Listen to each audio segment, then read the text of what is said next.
Welcome. I'm Scott's Case Files, and this is the fourth session, I believe, of Kids on Brooms, Waller's Academy of the Arts. And joining me are the stars of the show. For example, over here we have Simone, Hello. the wondrous, the awesome, the college student, the studious. Above me we have Robert. Hi, I make up 1/3 of our freestyle dance crew. Oh my god, you're a freestyle dance crew now. Oh god. Oh god. Okay. That's gonna take some processing. And therapy. But here we are. Alright, and last but certainly not least, we have Philip, the soft spoken, the recovering from trauma. The one who is glad to have an excuse not to watch the presidential debate tonight. That's always a good thing. We don't need that in our lives. Let's do magic, shall we? Let's do magic. Cool. So before we start, let's go ahead and I'm going to do the intro video real quick, just to do that. And we'll come back and introduce the characters. Let me know, and let's see if you made any updates since last we spoke. So here we go.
Jeez.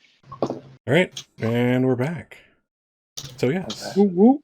So Philip, you were just saying, what did you advance since last we spoke? Oh yeah, based upon my classes that I'm taking, Defense Against Malicious Magic, Divination, and Astronomy, I am now studied in Grit, Flight, and Brain. Ooh, nice. How about Juan Alexander? Juan Marcos. Juan Marcos Alexander. Can you see me go first? Matthew! What are you studied in?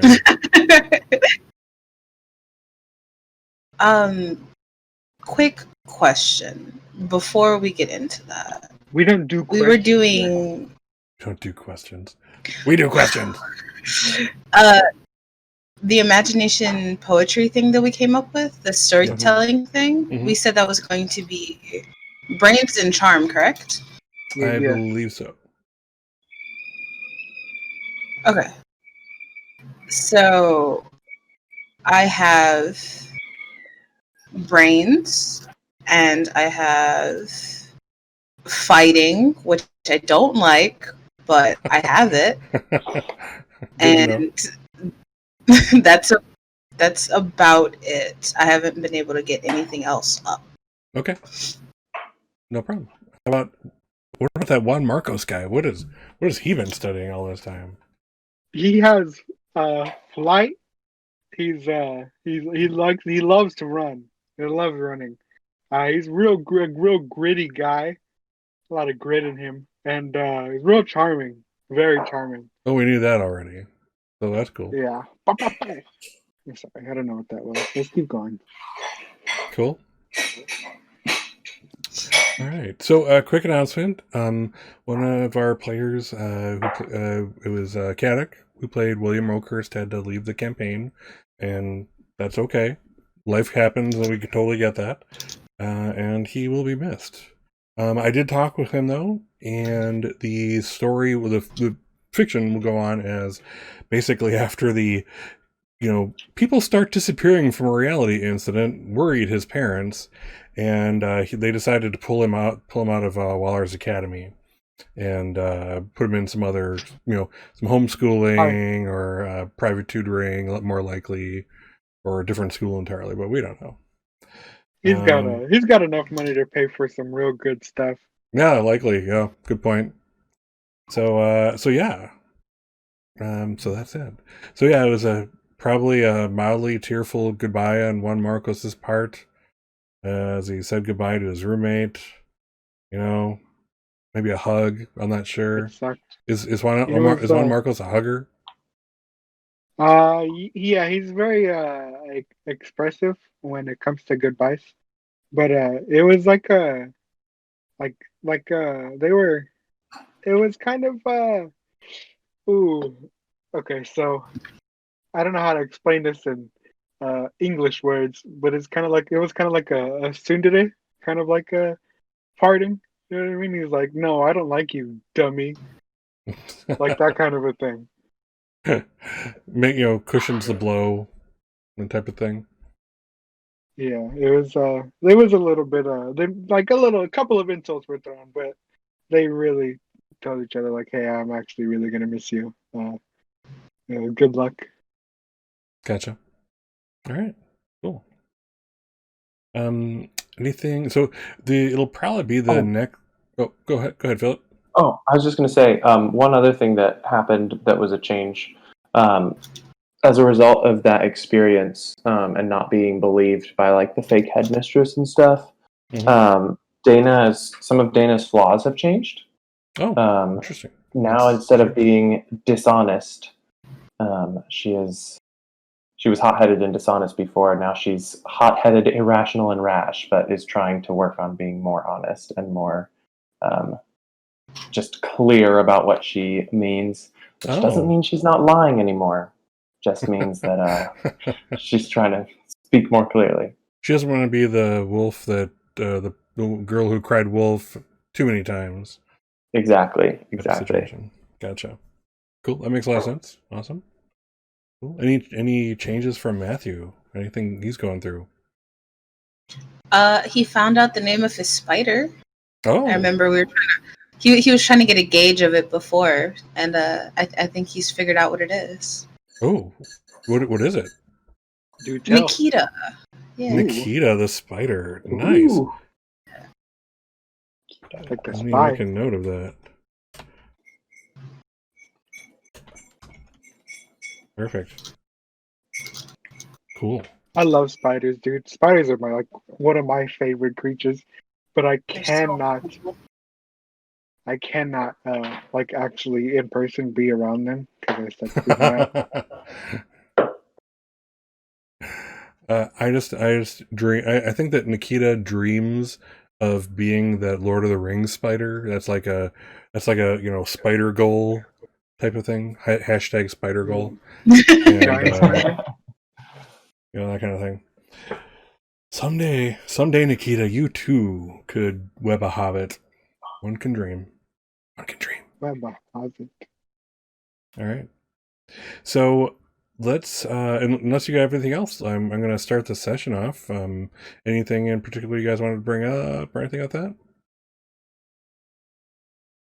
You're good? I don't have anything that's on my brain that I gotta get out there.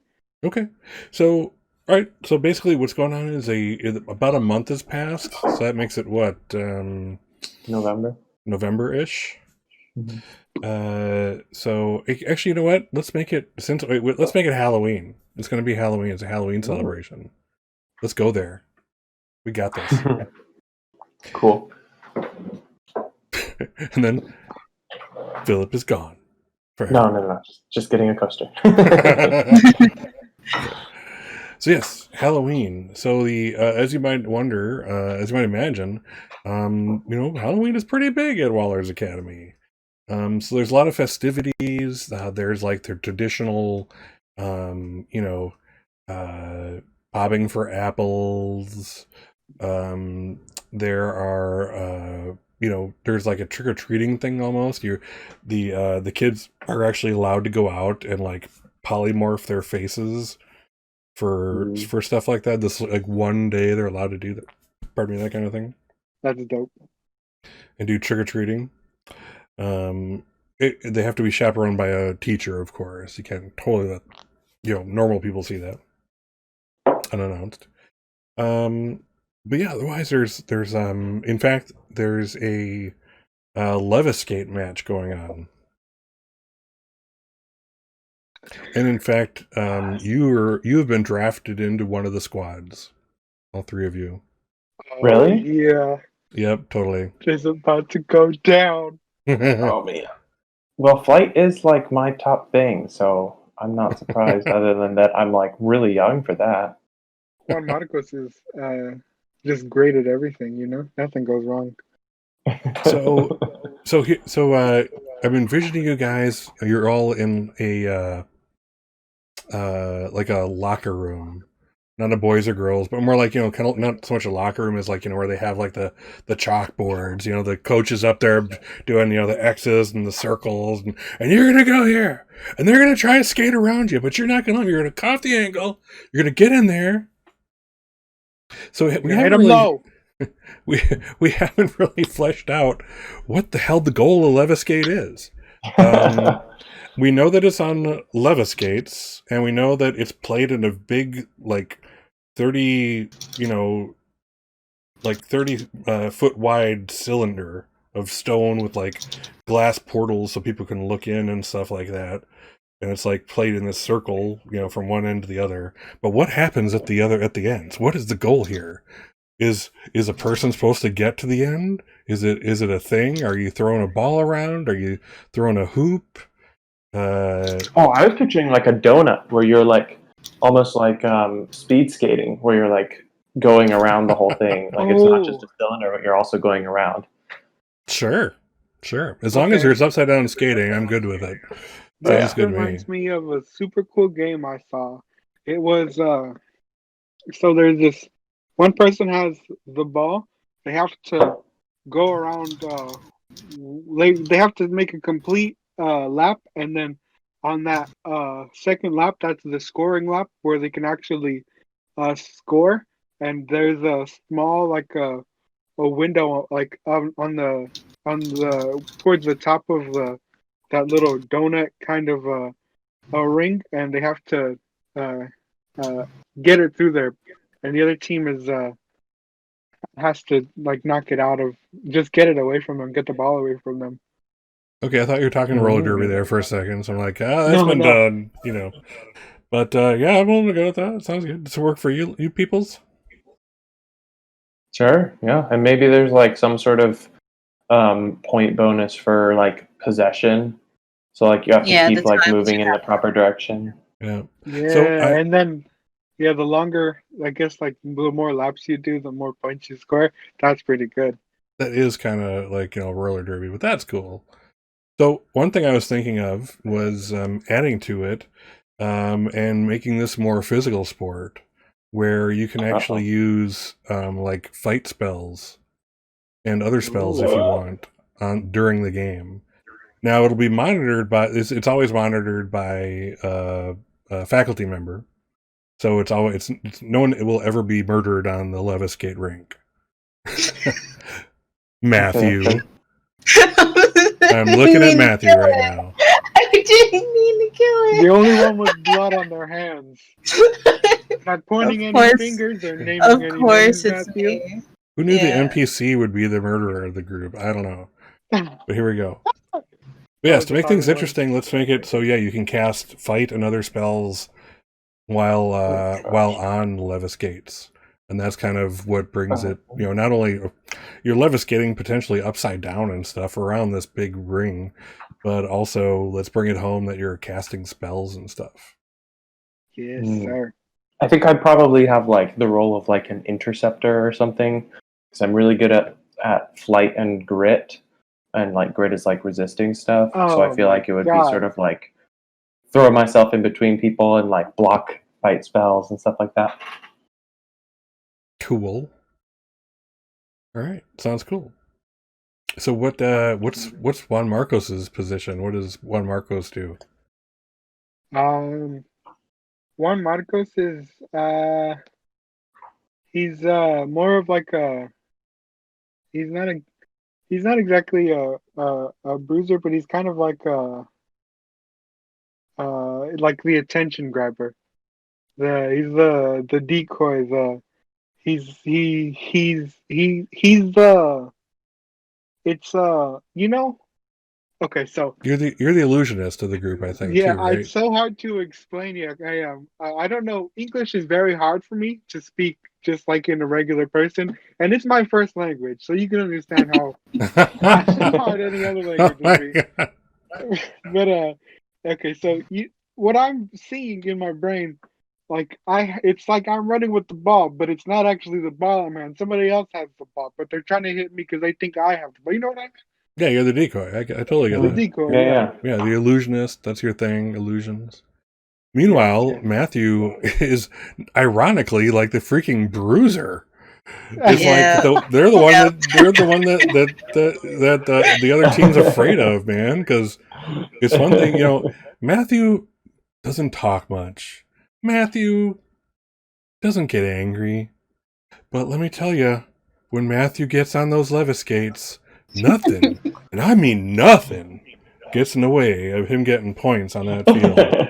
They've got blood on their hands. He will knock a bitch down, basically. I'm definitely offense, yeah. So I have no idea how we're going to do this, but it's going to be interesting. So so you're what color are your uniforms, by the way? Like it's probably it's like a couple mentor groups put together. It's not actually like inter-school or anything like that quite yet. Mm-hmm. So what are your colors of your uniform? Ooh. What's your favorite color, each of you? Purple. Red. Philip, purple, red. Red. Yeah. Okay. Purple and red. How do What about yours? that work? Those don't look. Color? Either like a green or like a silver. We could do red and green with What silver about all trim. 4 of those colors? What about all those 4 colors like striped? Oh, that's Oh, good. wow. Yep. You'll hurt the other team's eyes. Yeah, that's So that's like you're already getting into the game right then with just uniforms. Maybe it's part of the leviskate tradition. Like just everyone wears zany colors that like the patterns are all crazy. Just disgustingly That sounds garish awesome. outfits.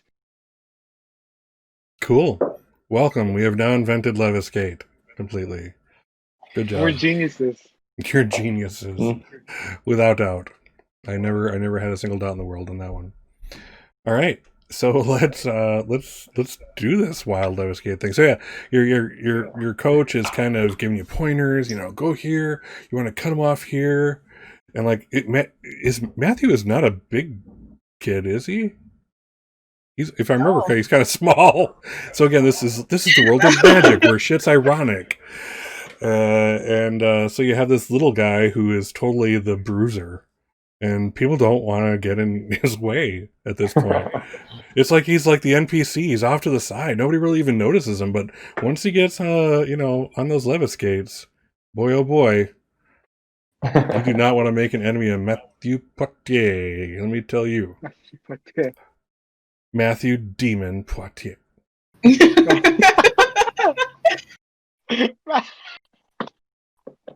Oh, okay. That sounds menacing. It does. It sounds terrifying. So yeah, little do they know how apt it is. Given your track record, and I elbow Matthew. So Coach, are there any bats on the other team? Very bad. Oh my god. So kind of like the dugout position, if you will, is one of those spots like that has like the glass. So you're like, again, the glass is kind of, again, part of the surface of the leviskate rink, and so you guys have your dugout where all the players sit when they aren't in is right there. So you can already kind of see the tunnel. There's there's already a couple teams doing some warm-ups out there. You guys probably got on before. Now that's why your coach is giving you some, like, general pointers and that kind of thing. So yeah. Do multiple teams play each other at once? Is it like a 3 or 4-way game match? It is 3 teams out there. Crazy! It's looking cray out there. There are so many colors, every color of the spectrum. It's just like, I can't look. I can't even see anything. When I look away from the uniforms, I see like the negative pattern, But yeah, so you guys are all on the, sitting in the dugout, watching the other teams warm up. You've already done so. And the coach is like, all right, boys and girl, points to Dana, as if he had to point that out. He's like, I want you to get out there. I want you to play a fair game. But, leviskate is really on the verge of cheating at all times because you're using the spells. But yeah, but yes, you know what I mean. Let's not get crazy out there. And I'll be one of the instructors, kind of controlling things. So don't worry, Matthew, if you have to, demon somebody into a wall. You know what I'm saying? All right. Thank you. So, as is tradition, everyone needs to put down their familiars here, and they'll watch from the sidelines. Senor, I would watch the Fangs on this one. He's a little temperamental, so just kind of let him be, I will be nowhere near that one. Hopefully he's friends with the others. I suppose we'll find out. And all the other kids are like, maybe put our familiars all in the corner over here, away from the freaking rattlesnake. And the spider. I think the spider as big as your likes hand. The rattlesnake. I think, Phillips, Mine is a familiars cat. all friends, right? They got to know everybody. Yours is a cat? Yeah. Mine is a cat. Oh, that's pretty cool. I think she gets along well with everybody. Senor, so I know we've been practicing for like a while, but I think we're the best. We're gonna do this. It's gonna be like like a sweep. That's what I want to hear, Juan Marcos. That's the attitude. Yeah, I mean, what other attitude are we gonna have? Yes, exactly. He's totally getting into it. This is probably like this professor otherwise is like a mild-mannered, kind of quiet, mousy, but you get him ready to coach some leviskate, and gosh darned it, he cranks it out to 11.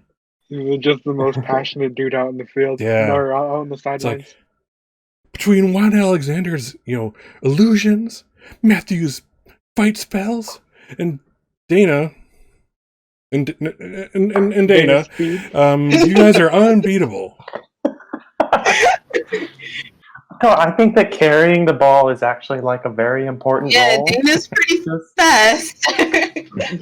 Coach, just saying. So, you guys will watch the first match. It's like in several rounds. And you kind of see, leviskates go straight over your field of vision as they go over kind of the window that you're watching through. And it's getting crazy out there. There's you see fire and little tiny tornadoes. And, people are being picked up and tossed, and you see this cool move. This kid gets, picked up by the tornado, tossed, and somehow manages to right himself like a cat and catch leviskate just at the right angle to kind of get on the inner side of the tunnel and scooch around. How do you scooch again? I don't know. I only use the word scooch when I'm gaming. I don't know what's wrong with me, but here we are. Scooching. Scooches around. Hold on, let me look up at the stories for you real quick. Oh no, you're good. You're fine. You're fine. But yeah, so there's a lot of interesting moves going on out there. And we'll say each game, like a full game, is like 30 to 45 minutes. It's just like fast paced, like round around around, et cetera, et cetera. So before you know it, it's time for you all to gear up. So you got your leviskates on, you got your thing on. You're probably wearing helmets of some sort. Again, whereas the Like the teachers are old, there to protect you, it's good to have a little physical, mundane protection. In fact, it's probably like even magically enhanced or something. they look like the Yeah, there old are lots of grades of 1920s. injury. Exactly. Yeah, they look like the old 1920s football helmets, just those. Oh, like the Yeah. made of Dumb the leather soft thing. leather that didn't protect Yeah. anything. Yeah. It was Except they work probably as caused more magic. concussions than they prevented. Yeah, totally. You're wearing those. That's awesome. So yeah, there's a thin piece of hard leather between you and a brick wall, basically. But you're fine. It's fine. Your parents have all signed waivers. You're good to go. This is I mean, if totally you no legal die, your liability. family gets a lot of money. All right. So before you know it, your squad. So it's probably you three, and another three. And for purposes of this, they're truly NPCs. They're kind of like the true bench warmers of the group, but here they are with you guys.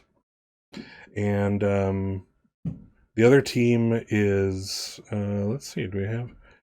I'm gonna say, actually, you know what? I'm gonna say Kenneth is the captain of the other team. Yeah. Ooh.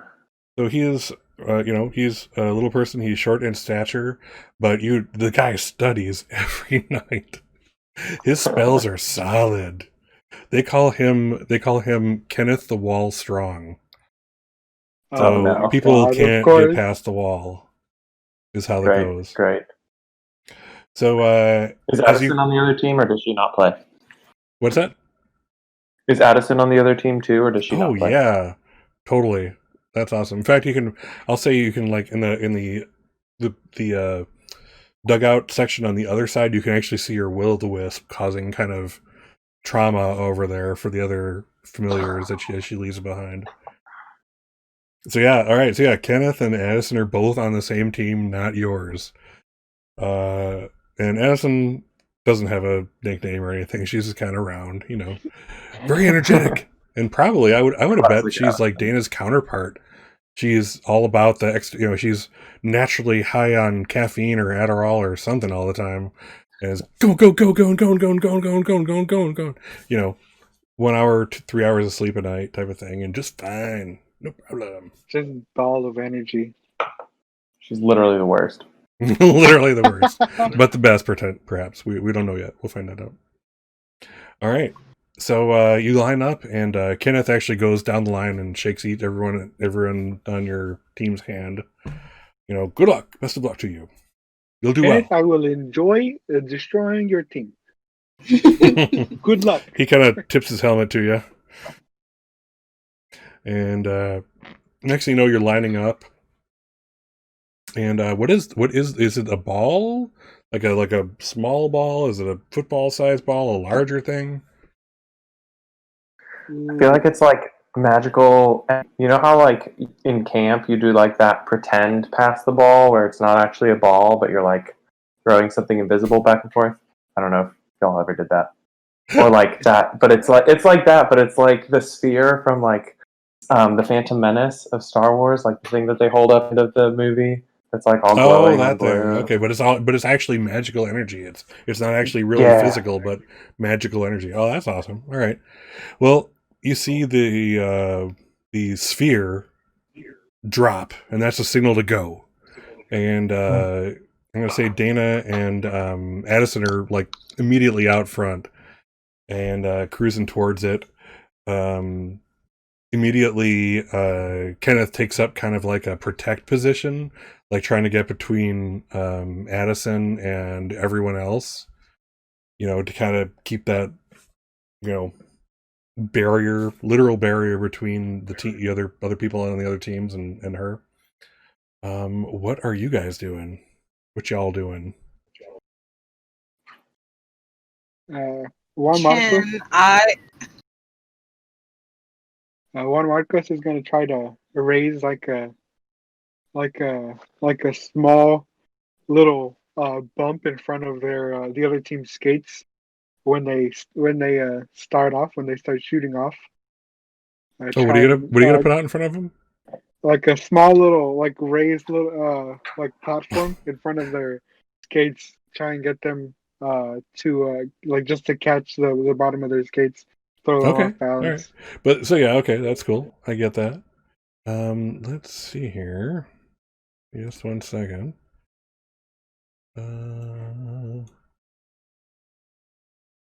Bring that up. I got to get my cheat sheet up. Sorry about that. But yeah, it sounds like a cool illusion spell. There we are. My GM screen. So much better. All right. So let's kick it off. Actually, let me a little bigger. Okay. All right. So let's see. So this is we'll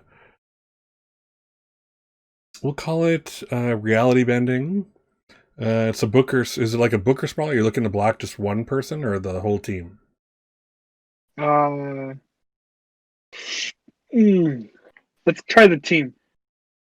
All right. So that'll be like a big one. So and it's going to be like a minute long, the lowest you can get without being instantaneous, I'm assuming. Yeah. Okay. Yeah. All right. And how often have you cast this one before? I've cast it before, but not super often. Okay. All right. So your difficulty will be 12. Okay. What am I rolling? You are going to be rolling. Let's see here. Definitely your charm. This is an illusion spell. So yeah. So roll your charm. Of course, you're as a magic. So roll your charm and then your magic die along with it.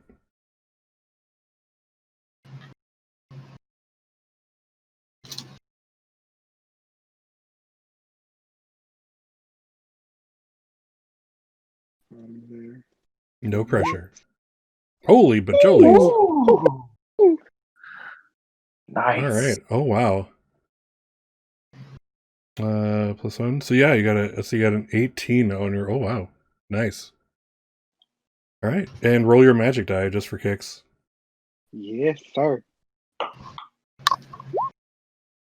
Explodes 12 times. Explodes. So I'll say. So basically, yeah. For spells, it doesn't make the spell more effective, but it does look cooler, and it looks easier. Like it's like this for Juan Marcos. This would look like effortless. Like it would. He could have literally done this in his sleep. So just describe this thing that you just created in front of the team right as the buzzer hits. Okay, so the ball drops, the buzzer hits. We all start moving forward. I start skating right behind Dana, and then I just like flick my fingers up, and like a wall comes up to their knees. It looks like to the other team right in front of them. Oh wow. All right, so I'll definitely say like so Kenneth has already passed that point, but the others like you see like they all try like to just reflexively try to jump it because again this is a good illusion. They don't as far as they're concerned it's real. Like you just manifested a freaking wall at knee height, so they're all jumping and like one hits it, but feels no resistance, but still like goes through the physical actions as if it had been real, like they kind of expected to tense up and hit face first, so that's what they do, even though they met zero resistance whatsoever. Yeah. It's kind of like when you taste one thing, it looks like one thing and it comes out another. It tastes something totally different, the unexpected from what you sensed. So you kind of go with it. It's like you hit something and it doesn't hurt, but you still say "ow." Exactly. I do that all the time because I'm old. All the time. You will too someday. Yeah. So yeah, the rest of the team beyond Kenneth is down and trying to get up. Sorry, one Nice. of his, then the others kind of jumped over, but it cut down their speed. They did get that sprint like your entire team did. All right, what's Matthew doing? I'd like to try and knock Allison over. Because she's the one going for the ball, correct? Addison? Yeah, Addison. definitely. So, what do you want? How are you going to do that? Just cast a spell at her that I don't like a push kind of thing. You know? Okay, Force. cool. Just to make her lose her balance, fall over, I guess. Oh, nice. All right. Well, yeah. Let's call that. Let's see here. Let's call that a fight. So yeah, roll your fight. The difficulty will be. Let's see here. All right. So this is like 3, 6. And have you done something like this before, Matthew? Considering I'm on the team and that's kind of my position, I would assume so. Okay, so that's like your thing. All right, so we'll Yeah. call this. Let's see here. 3, 6, 7. Okay, we'll call this 7. 7 magic. Yep. Oh wow! Nice. 20. All right, this is again. This is a hugely over the number. So yeah, you definitely this would normally again this would normally kill someone. So yeah. So instead of that, however, the worst you can do is 3 above. So basically, they're kind of Addison is instead of like having their bones pulverized against their insides, what actually happens is that it's more of an effect of she gets tossed off her feet. So she's like, 5 feet that way and sideways, so that her skates can't hope to touch the ground. So she's like hits, and you can even hear like the counter magic spells. Like there were like 3 different faculty members going,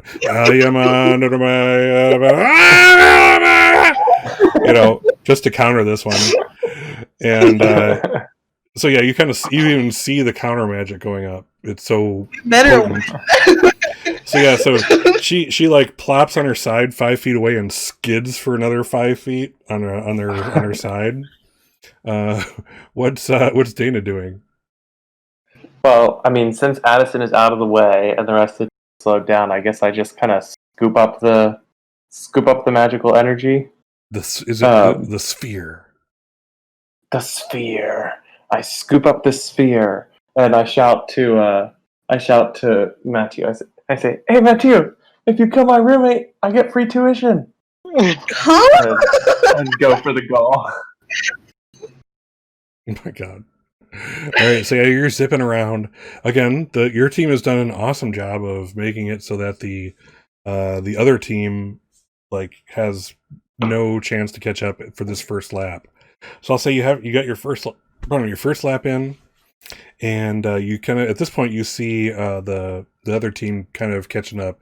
Addison is coming in like a jet engine, and she is has that look of like crazy determination in her eyes.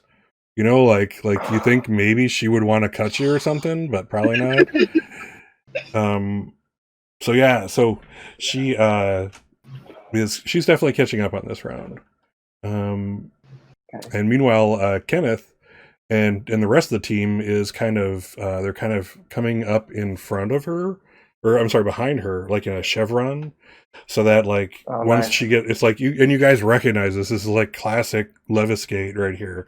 So like as soon as she gets the sphere, suddenly this chevron with her at the center of it kind of folds around, and suddenly there's a circle of protection around her as they skate with her, occasionally opening. Wait, do I still have the sphere, or did they get?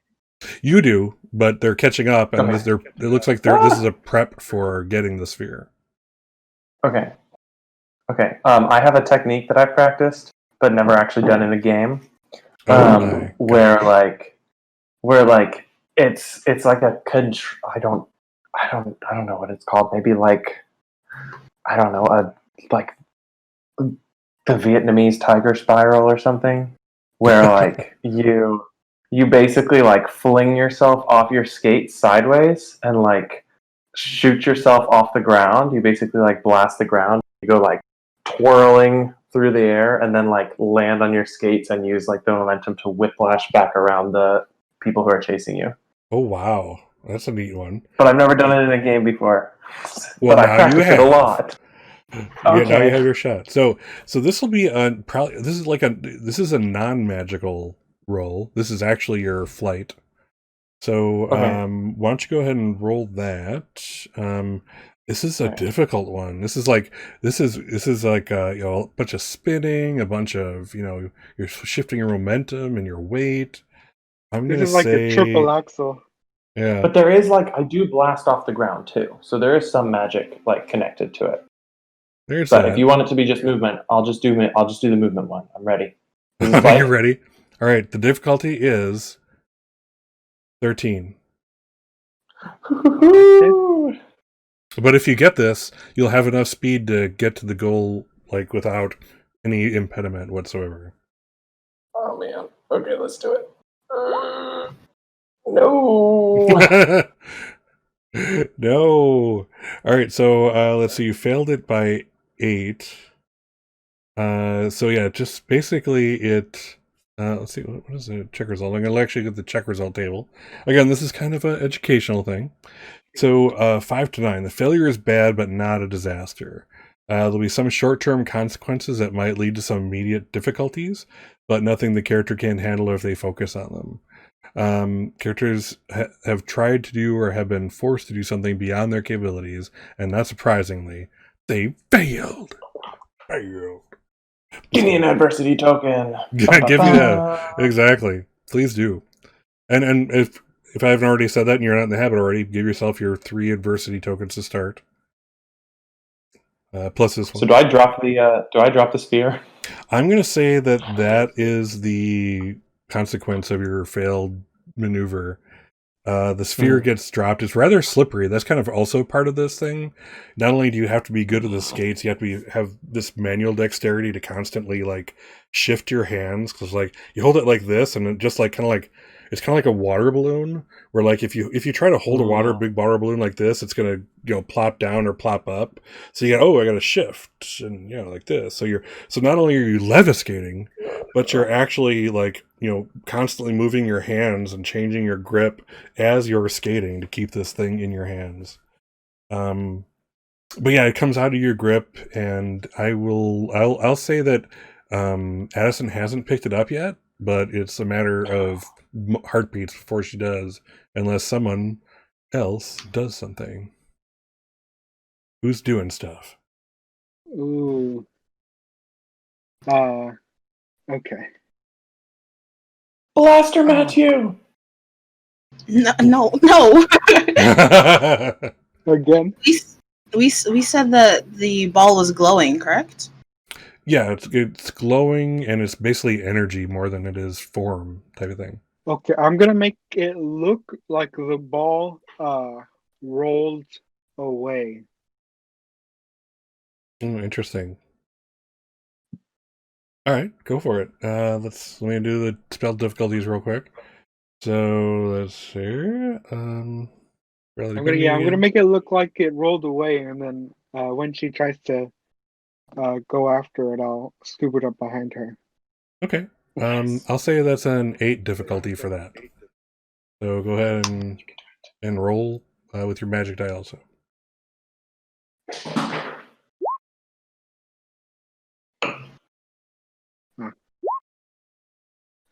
Oh my god! Why can't I roll like that? So what I want you all to kind of pick up from this is that the system wants you to play to your strengths. If you don't, I mean, it literally is not impossible for you to have a D4 in something and to roll a 20. It's just highly improbable because you have to roll 4, 4, 4, 4, 4, 4, basically. So the game wants you to play to your strengths. You're going to succeed mostly when you play to your strengths. Not to say that you can't with a lower score than lower die than what you're trying to roll for, but it gets harder. So this is what the system wants you to do. So whether or not you do that is up to you, but you see the difference between like trying something you're bad at as a spell and trying something you're really good at as a spell, and how that works out for you. So just kind of keep that in mind. And I'm learning that too just now. It's like, I see when you do your thing, you really kick butt. All right. But even with doing your thing, sometimes you roll just a 7. Sometimes you roll just a 7. Sometimes you roll a 7, yep. Yep. And many tears were shed over it. But adversity tokens were gained, so we're good to go. Awesome. Yeah, so what happens is she goes to grab the ball, and then it just kind of starts rolling away from her. So she chases after it, and the team's still like around them. I pass by them. I grab the ball off of the floor, and I say, "See you later, suckers!" So Juan Marcos turns and like, "Bye, suckers!" turns, and there is a tiger leaping at you right now. Ow. What do you do? Or what does Simone or Matthew or Dana do? Can I tell who the tiger is coming from? In this case, magic is very obvious. In fact, I think one of the rules of leviskate is you can't subterfuge your magic, that type of thing. You have to kind of be obvious about it, using your focus and whatnot. So yeah. I will say that it's one of the nameless NPCs that cast it. A kind of a wiry but really tall girl, probably maybe almost on the verge of being an upperclassman, and she waves her wand, and you see like the thing just come into being, almost in flight, right at Juan Marcos. I attempt to disarm her of her wand or whatever it is that she's using to cast to try and nullify the tiger. Oh, cool. All right. So, what kind of spell are you going to use for that? I'm assuming it's going to be a fight again. Yeah, in the book it says disarming an opponent is a fight spell. Cool. Then it's a fight spell. All right, cool. Don't kill them, please. How hard is it? How hard is it? That's the bottom line, isn't it?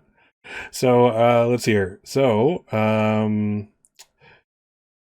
it's shouldn't be too can hard. happen not naturally. So I'll call it a 3. You're trying to affect a person, so person. So let's call. Actually, it's a smaller thing you're trying to affect. You're trying to disarm. So let's call it a 4 total. Instantaneous 0. And have you cast this much before? Probably not. Okay. Well, Really? I'm going to call it witnessed. So we'll say that the difficulty is, let's see here. 9 difficulty. Nice. Oh my god. Oh, hey, that's free, isn't it? No difficulty. Yeah. So this is a resist thing. So I'm going to basically have her cast the same spell, basically resisting. So right now you have a 16. So you've just by getting over the difficulty, you succeeded. Now we have to see if the other person resists. So I'm going to put them at a D10. So let's see here. 1D10 plus an exploding plus 1D4 exploding. Oh wow! Okay. So 15, but you have a 16. Nice. Yeah, so you've succeeded. Their Nice. D4 exploded twice. yeah. That's what I saw. I got scared. This is just 1 over in this case, so no one even has to counterspell it. But yeah, they barely remain in control, and then suddenly it's like zip, straight out of their hands and like 20 feet behind them as they're zipping on their leviskates. Nice. And the tiger's gone. The tiger is not gone. Oh, I'm gonna fling myself between Juan Marcos and the tiger. Okay. Using my grit magic to block it. All right. Sounds good. I'll roll for that then. So this will be your target number.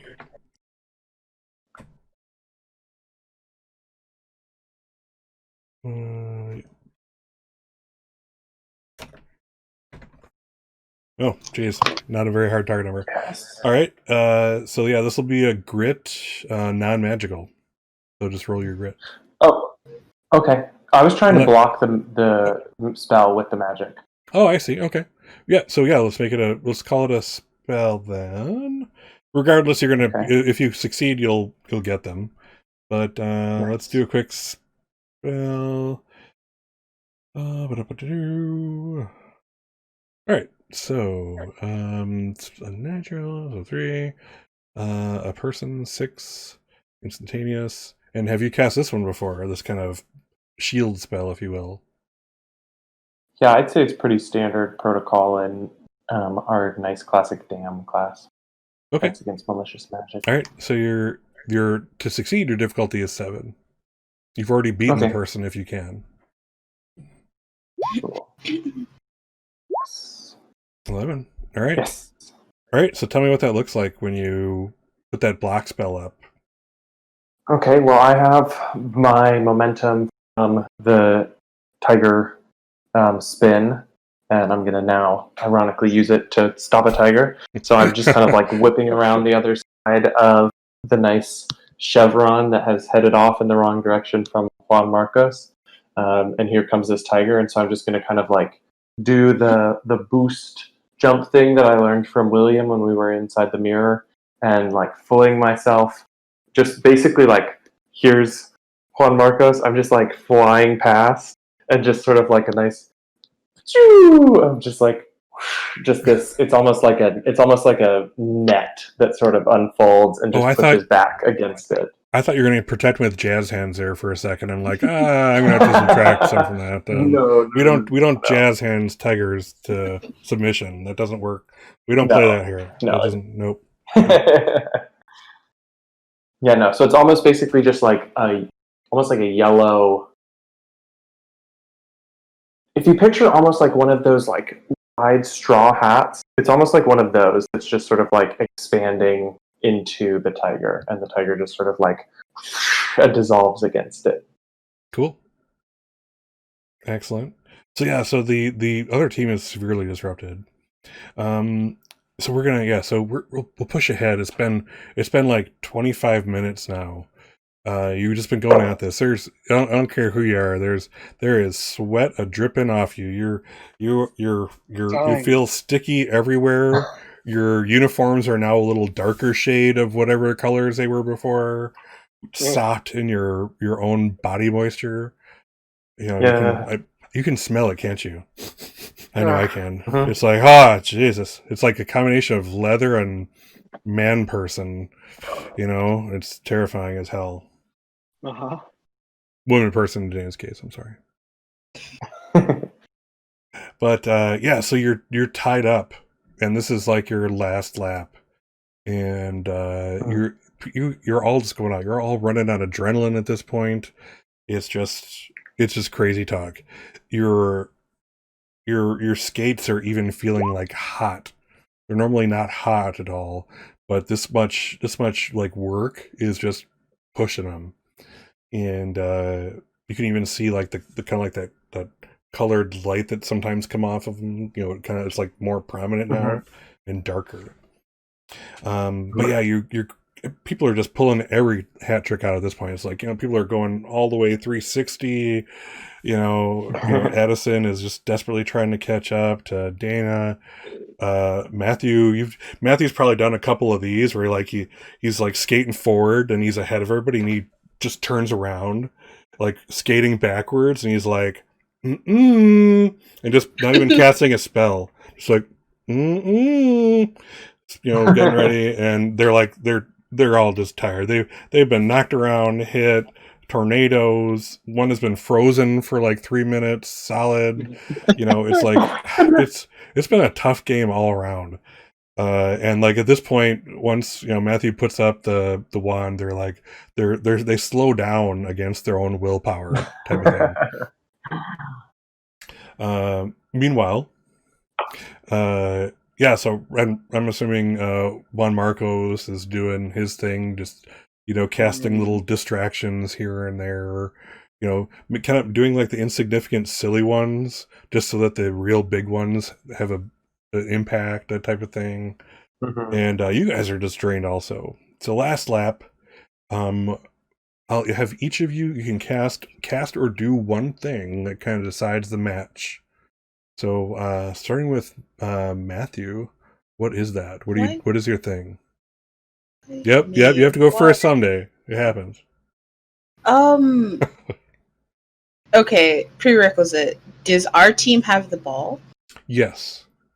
Yes. Whoever has the ball, I'd like to try and kind of clear a way for them. So just a gust of air in front just to like bulldoze through everything that's there. Oh, wow. Okay, cool.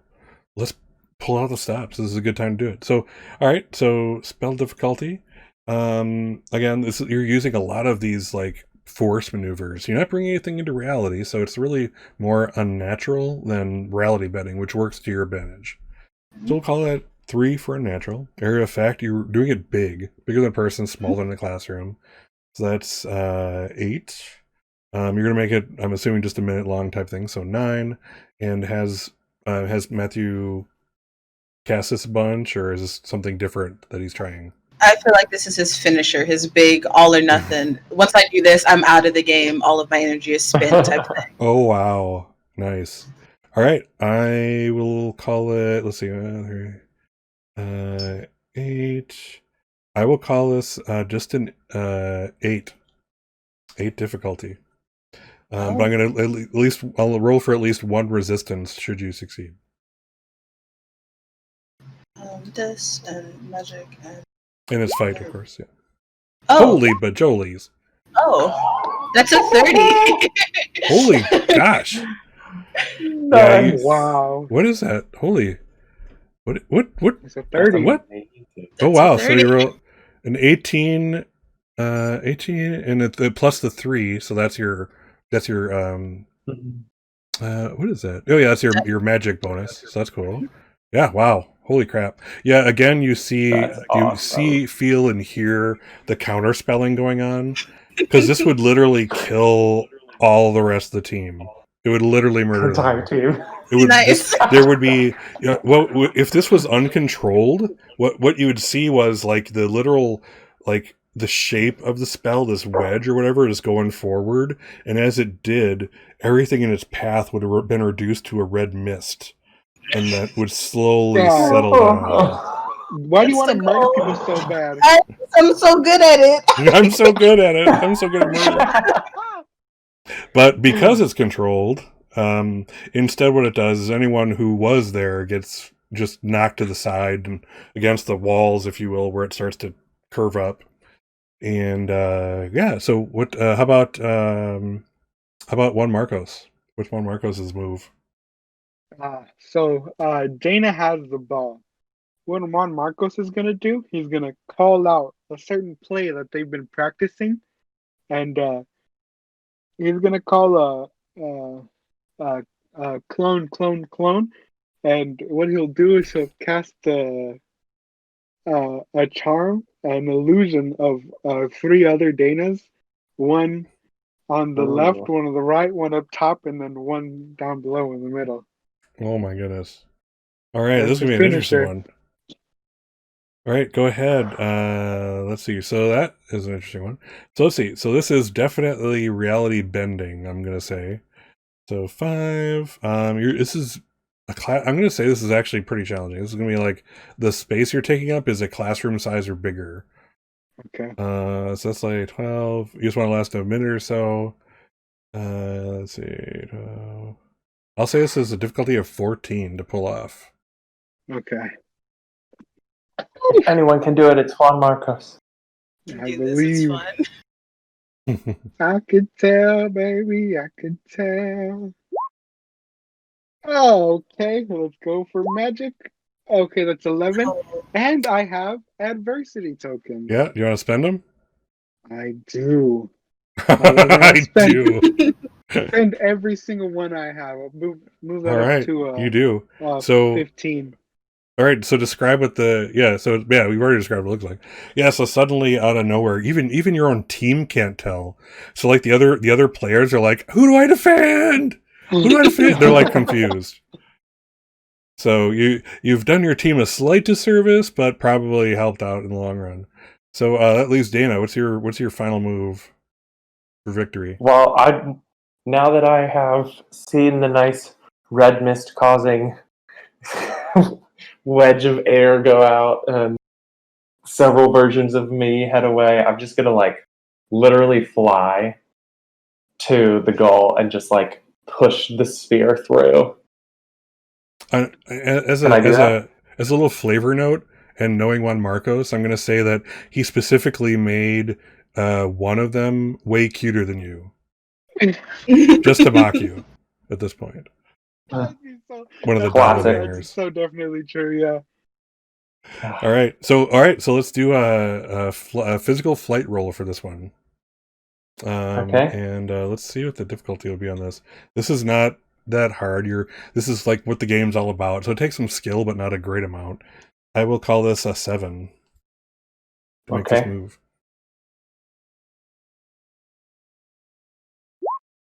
Holy bajolies! All right, so let's see. All That's right. what 13 over. Yeah. So if this were a fight spell, it would have blurred everyone to death. But it's not. So basically, here's the I could stat never check roll that result. high with fight. Yeah, this is a stat check result for 10 or higher. 10 over the difficulty or higher. The character succeeds smoothly and easily. It looks like the character is just showing off, or that the task is done so readily it happens without any effort at all. At the GM's discretion, and certainly not necessarily, there could be some unexpected positive results from the success of this degree. So I'm going to say that this was so good and you have such confidence that last second you did your Vietnamese tiger leap and that vaulted you, like you circled onto the ceiling and slam dunked it like upside Yes. down. And I slam dunked it and then just like a nice slow skate up to Juan Marcos and beeps. Just go, but I can still skate better than you. Oh. And then You know just what? high five Matthew. High five. Listen, nobody can do anything better than me. I'm the greatest, okay? Let's get that straight. Awesome. So yeah, as the buzzer sounds, probably more like, this is a magic school, so it's more like something like a huge, grandfather clock type of sound. Ding dong dong dong. And the game is over. Score 3-2. Nice. Beautiful. Yeah, so everything slows down immediately. Everybody kind of comes out of their, competitive fugue, and what do you call it? Kenneth goes past your team and like shakes everybody's hand in turn. Good game, excellent game. You performed miraculously. I took notes for myself. It was awesome. You know, Kenneth, that was actually really fun. I enjoyed playing against you and our friend here. It was a good time. I'd love to beat you any other time, whenever you want. Just give us the word, you know. Kenneth being Kenneth, he doesn't take that as any offense. He's like, well, I took notes, and I think that next time we meet, you might not be as lucky because I have some strategies going on. But good game, well played, well deserved. Goes past Matthew. Gives him the high five, handshake, all 9 yards, and zips into his dugout. So by the time you guys get to yours, the coach is nowhere to be seen, but kind of drifts out of one of like the judges' dugout areas, and then kind of follows you guys into your dugout area. He's like, "Wow, that was like well played all around. You all played fairly. You played with all your skill. The demon really showed her spikes, and That was impressive. Yeah, it's very impressive. yeah." I wonder, does Matthew have like on the side of the helmet, like little marks, like for the people that he's knocked off, you know? Unintentionally, I feel like the team would put them there to get into the other team's head against Right. his own. Totally. Yeah. Yeah, that's not Matthew's style, because that would be like standing out from the crowd, which is anti Matthew. That's the reverse world Matthew right there. So excellent. Yeah, so you guys get in, and again, you're just at this point you're exhausted. Even you're young people, but this was still, 45 minutes of giving 110%. And it hurts. It's draining. You're drained. You probably lost 1.5 pounds of water weight, you know. Juan So Marcos is what's that? Juan Marcos is gonna like get in front of the other group and give them a quick little pep talk as we get into the our little locker room or whatever. He's gonna like say, "All right, everybody, all right, just take a knee. So I'll take a knee right here. I want to talk to you all and say a couple things. Listen, that was a great team effort out there. Okay, I loved every single one of you. You're all perfect, and I think we could really be something in here. You know what I mean? It's you guys are honestly, you're pretty amazing, and I love being on a team with all of you. It's been a really uh uh crazy kind of like an experience for me. You know what I mean? Never had a team like this, but you guys are like right really on top of it. I'm glad to be a part of this. So yeah, they're all kind of like, they're used to being Juan Marcos being kind of like 300%, here. So they kind of like, at this point they're kind of almost immune to it. So they're like, "Oh yeah, thanks, awesome, cool." All right, everybody, let's get some rest. You know. So yeah, as you're kind of you kind of sit down to take off your leviskates, and that's when you notice it basically comes into focus, like on the wall right behind where your familiars are. There's that symbol. The one that's like the League of Horus or whatever. No. Yeah, the Order of Charon. So, I'm gonna fling the my League of leviskate at Chorus. it. Where in the hell? Who would join that group? Seriously, the League of Chorus. No. It's the most boring group you could ever join. Horus, the Egyptian sun god. Oh. He also has a boat that goes across the sky with the sun. It's not the chorus. Yeah, Horus. So in this case, it is the Order of Charon, and there is all three of your familiars are glowing like blue out of their mouths and eyes. And right near them is an empty glass bottle, and etched into the side of it says Hexenbane. Hexenbane? Hexenbane. Hexenbane. Yeah. And then a note under that, as you kind of pick it up, says "See the crone." Fuck is the crone? Yeah. So your familiars they're glowing out of their eyes and mouth, and they look like they're half alive, like they're obviously tired and flopped down. The Juan Marcos's snake is barely rattling as you guys come near. There's like just no energy left in it. And again, it's just this weird thing where it's glowing out of its eyes and mouth. It's unnatural. And the other kids are like, they gather up their familiars, and their familiars are okay. And they like kind of look at you guys, and they're like, "Holy crap! That's the Order of Charon. Are you three being tested?" One of the guys says. I don't know.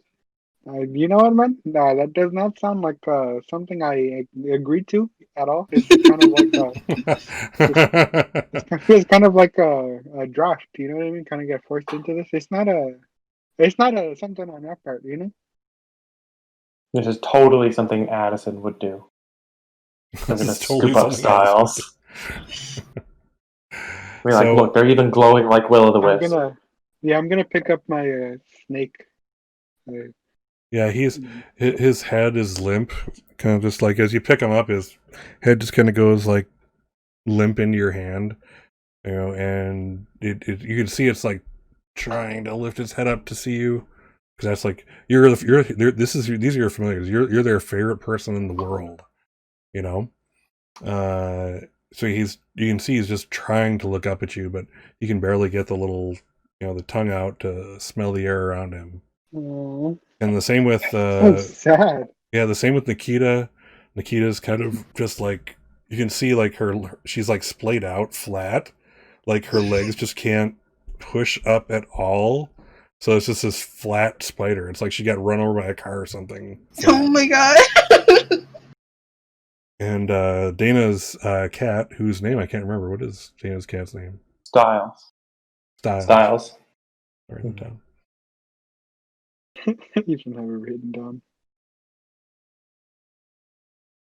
So yeah, so Styles is just like laying flat, kind of feet, all 4 feet are extended out to the opposite ends. She's trying to meow. Just not kind of coming.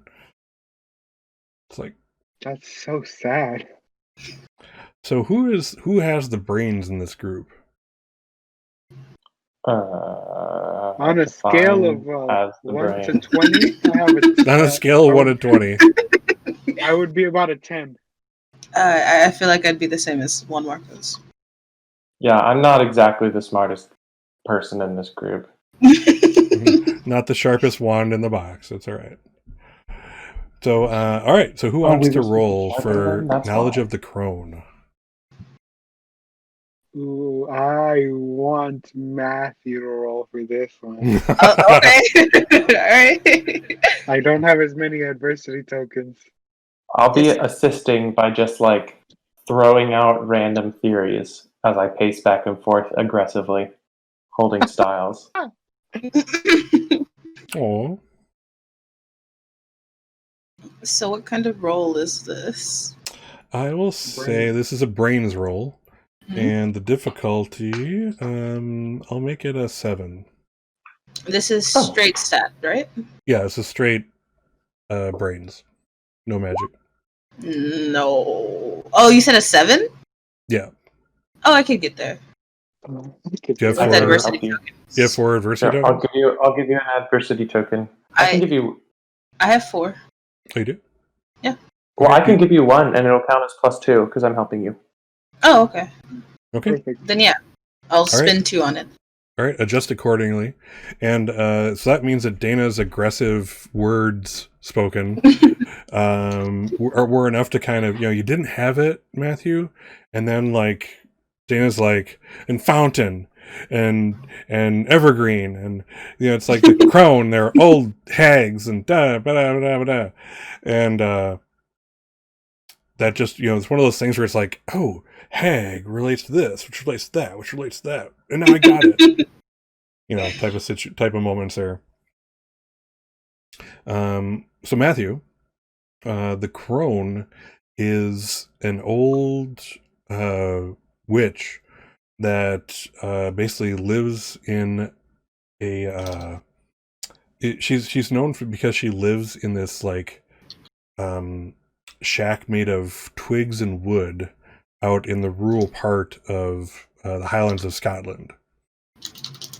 And it just so happens that there is a door that goes there that you're aware of, but it's one of those ones that like nobody uses, so it gets, things are put up in front of it and that type of things.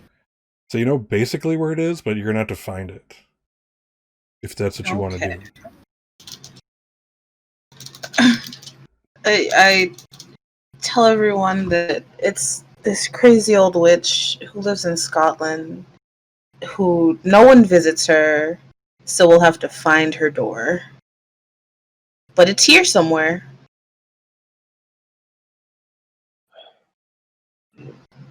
Do you guys want to do it? Or let your pet die? Oh no, we're definitely doing it. I bet Dr. Falstaff is. I'm just so sick of like her messing everything up.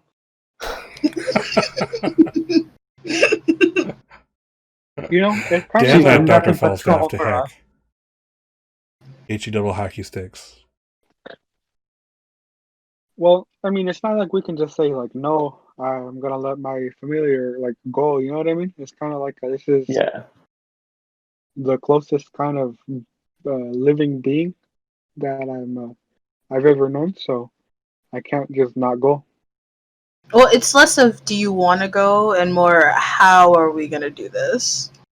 Through So a door. Matthew, you do know that Well, the door is somewhere in like the potions, the main potions classroom, which is decently large. There's and again, it's misused door, so there's obviously something in front of it. Nobody really would notice it at this point because again, not very well used. So at least you have a starting point. And by this time, classes have been over. This is like an after-school event. So if you want to go skulking around, now is a decent time to do so. Solid. I think we What should do do it. you do? I think we should do it and not tell anyone that we're going to do it. So when we go missing, no one knows. Yeah, I agree. Like an NPC. I think maybe you tell your boy Kenneth. You know. Kenneth looked very exhausted. And if I know Kenneth, he's studying, and I don't want to add anything else to his plate. Okay, well let's head out there then. Well, Let's kind of wait. Let's at least see if Kenneth's familiar got messed up too, because Kenneth was invited to the Order of Charon, so he might that's already be right. like wrapped up in this. It'd be good to find him. Okay. So you're gonna I head feel up like to. find Kenneth is always our first step when there's a Yeah. crisis. I swear I haven't made it about that. I don't know what happened. Just happened. Oh no, that's us. That's us saying that. So yeah, you hop up to Matthew and Kenneth's room. Is that so? Yeah. Yeah. There's a question Yeah, mark on it. I'd probably go to the locker room first. Oh, maybe he's and see still if there. He's still there. Okay. I just Yeah. want to note, just for the record, that Matthew is like, of the three of you, Matthew is the most considerate of the roommates. Because like, it's like Matthew's like, oh, we're not gonna bother Kenneth. He's studying. He's got that test, and he's gonna pass it. Don't you mess up his chances to get into wizard college. I will have to hear about it if we mess it up, so let's not do that. I suppose there are Matthew's like consequences, a yes. super polite mass murderer. Just like so kind, so wonderful. you made sure his redness someone doesn't get spit on soda. It's fine. It's fine. It's fine. All's fine. We're fine. We're good. We're good here. We're good. Fine. We're good. We're good. So excellent. All right. So I'm gonna say as Dana goes to the other dugout locker room thing, the whole team is cleared out by that time. And there is no, as far as you can see, there's no, Charon sigil in that locker room. Okay, so these guys well, then maybe these guys are What? kind of like really blatant about this kind of stuff, right? It's not like they're kind of trying to hide it at all. They are a little overt sometimes. This feels really kind of feels like a trap for something that I don't really know. It doesn't really make any A sense to me. You know what I trap. mean? Of course it's a trap. Jeez. All right. I kind So, of feel like there's something in my ear screaming about it being a trap. yeah. Stop. Don't do it. It's that damn Jiminy Cricket, realism on your one shoulder is like, it's definitely a trap. There's no way it's not a trap. Yeah, totally. It's All right. the Admiral. Yeah, you All right, guys. sounds good. Let's just go to the potions room then, because it doesn't look like Kenneth's actually involved in it. Okay. All right. So again, it's after hours. They do generally leave the potions room open because they're with exams coming up and other things.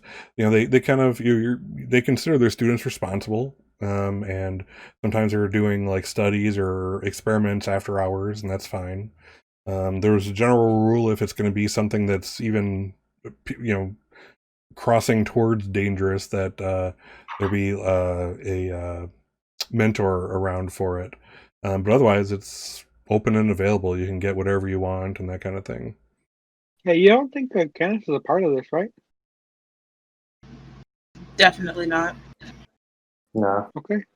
Maybe I'm just being like a little paranoid. It's like Maybe I'd just be a little paranoid. like a little. It's kind of like a me thing. I don't know. You guys want to just kind of like go head first into this kind of really spooky, scary situation? Yeah. Yes. Yeah. Yeah. Okay, perfect. Scotland's cool, I think. Yeah. I Juan love Marcos, this. the voice of reason. Look, here's Who saw my that thought. coming? We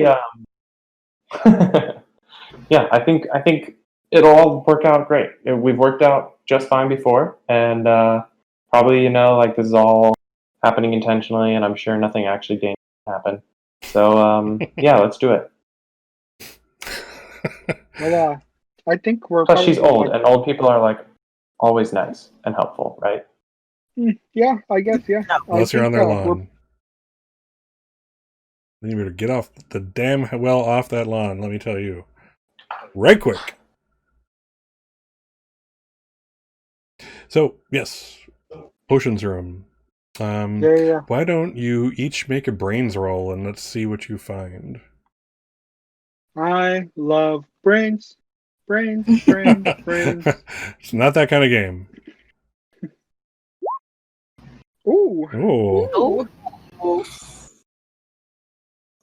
nice. Well, some of us have done better than others. You're just concerned. That's all it is. Robert, is that your brains roll? I missed it. Yeah. Okay, all right. So It's okay. 16.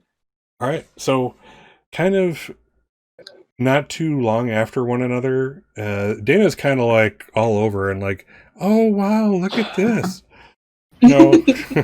This smells like poop. Do you guys think this smells like poop? Here, smell this. I'm just Smell my finger. sticking random Smell my little finger. My potions finger was into in the my bag. bottle.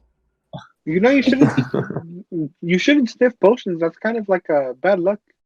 That's bad luck. It's also a great way to get high. Just saying.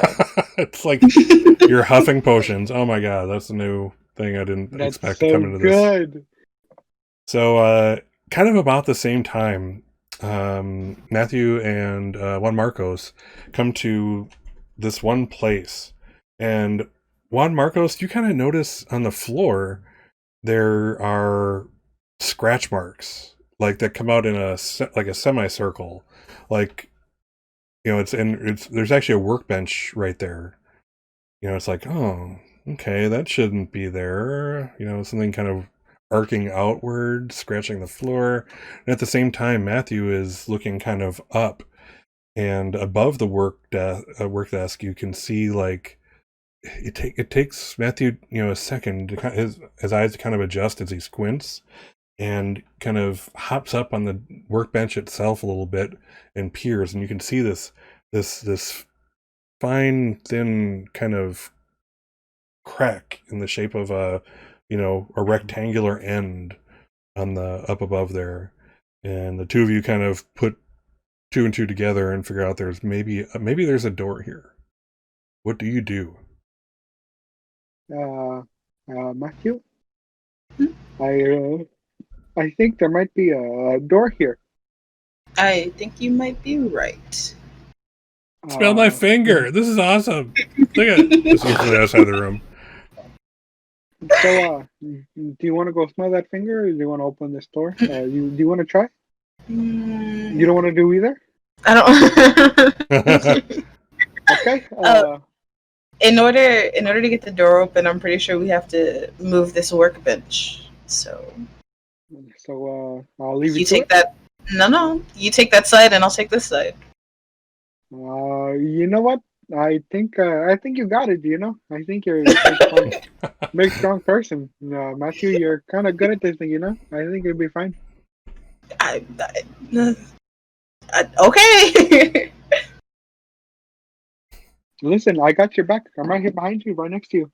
Puppy, I'm right sure you here. are. I'm right here. Yeah.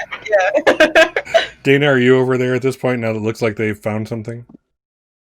Yeah. I'm like finishing putting the last like 2 or 3 bottles backpack and like coming up like, oh, cool. Yeah. Oh, yeah. Hey, you know those are Thought great, I'd let right? you guys find it. I didn't already knew where it want was. to take all of it. Yeah. Hey, you want to help him move this table? Yeah, totes. Oh, perfect. I'll be right here, guys. I appreciate you. You're so good. Yeah. So, again, you guys are totally drained from your leviskating. But it doesn't, it takes a bit and some like cajoling, like, back, forth, back, forth, back, forth. But finally you're able to kind of nudge the workbench out enough. Now, I didn't actually ask, are you all bringing your familiars or no? Yeah. Yeah. My snake, of course. Okay, My cool. familiars, my coat, Your co-pilot?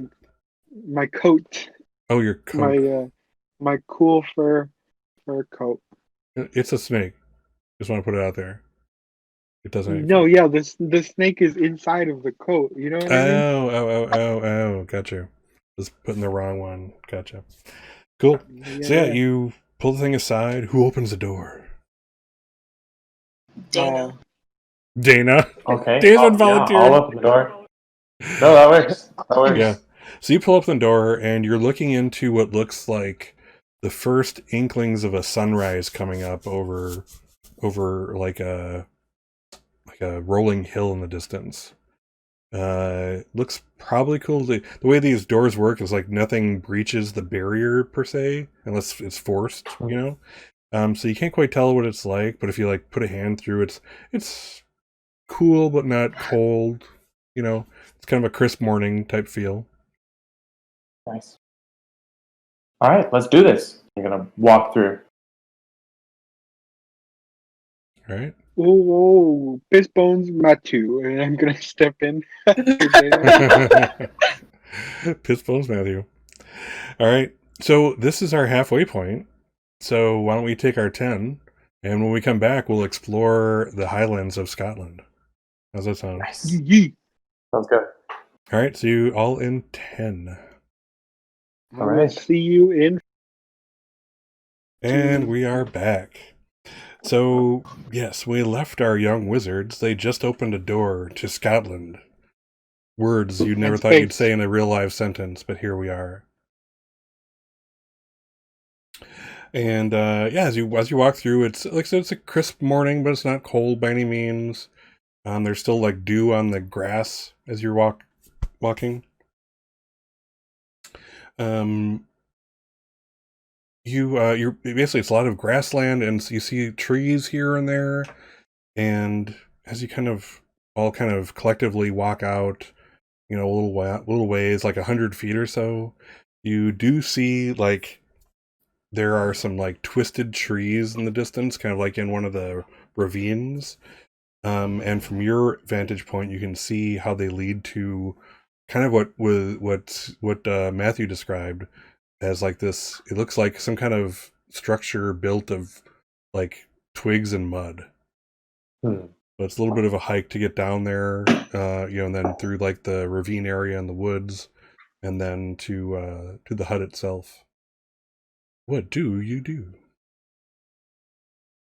Hey, No you pressure. think you think we're gonna die here? Like we're gonna get fed, you're gonna fatten us up, put us inside of a little cauldron, and then eat us? I doubt she'd eat us. If anything, she'd enslave us. If she's Oh, that makes super me old, it's probably hard for her to do things. I it mean, makes that's me only Yeah, they Matthew's like only. the glass half full person here.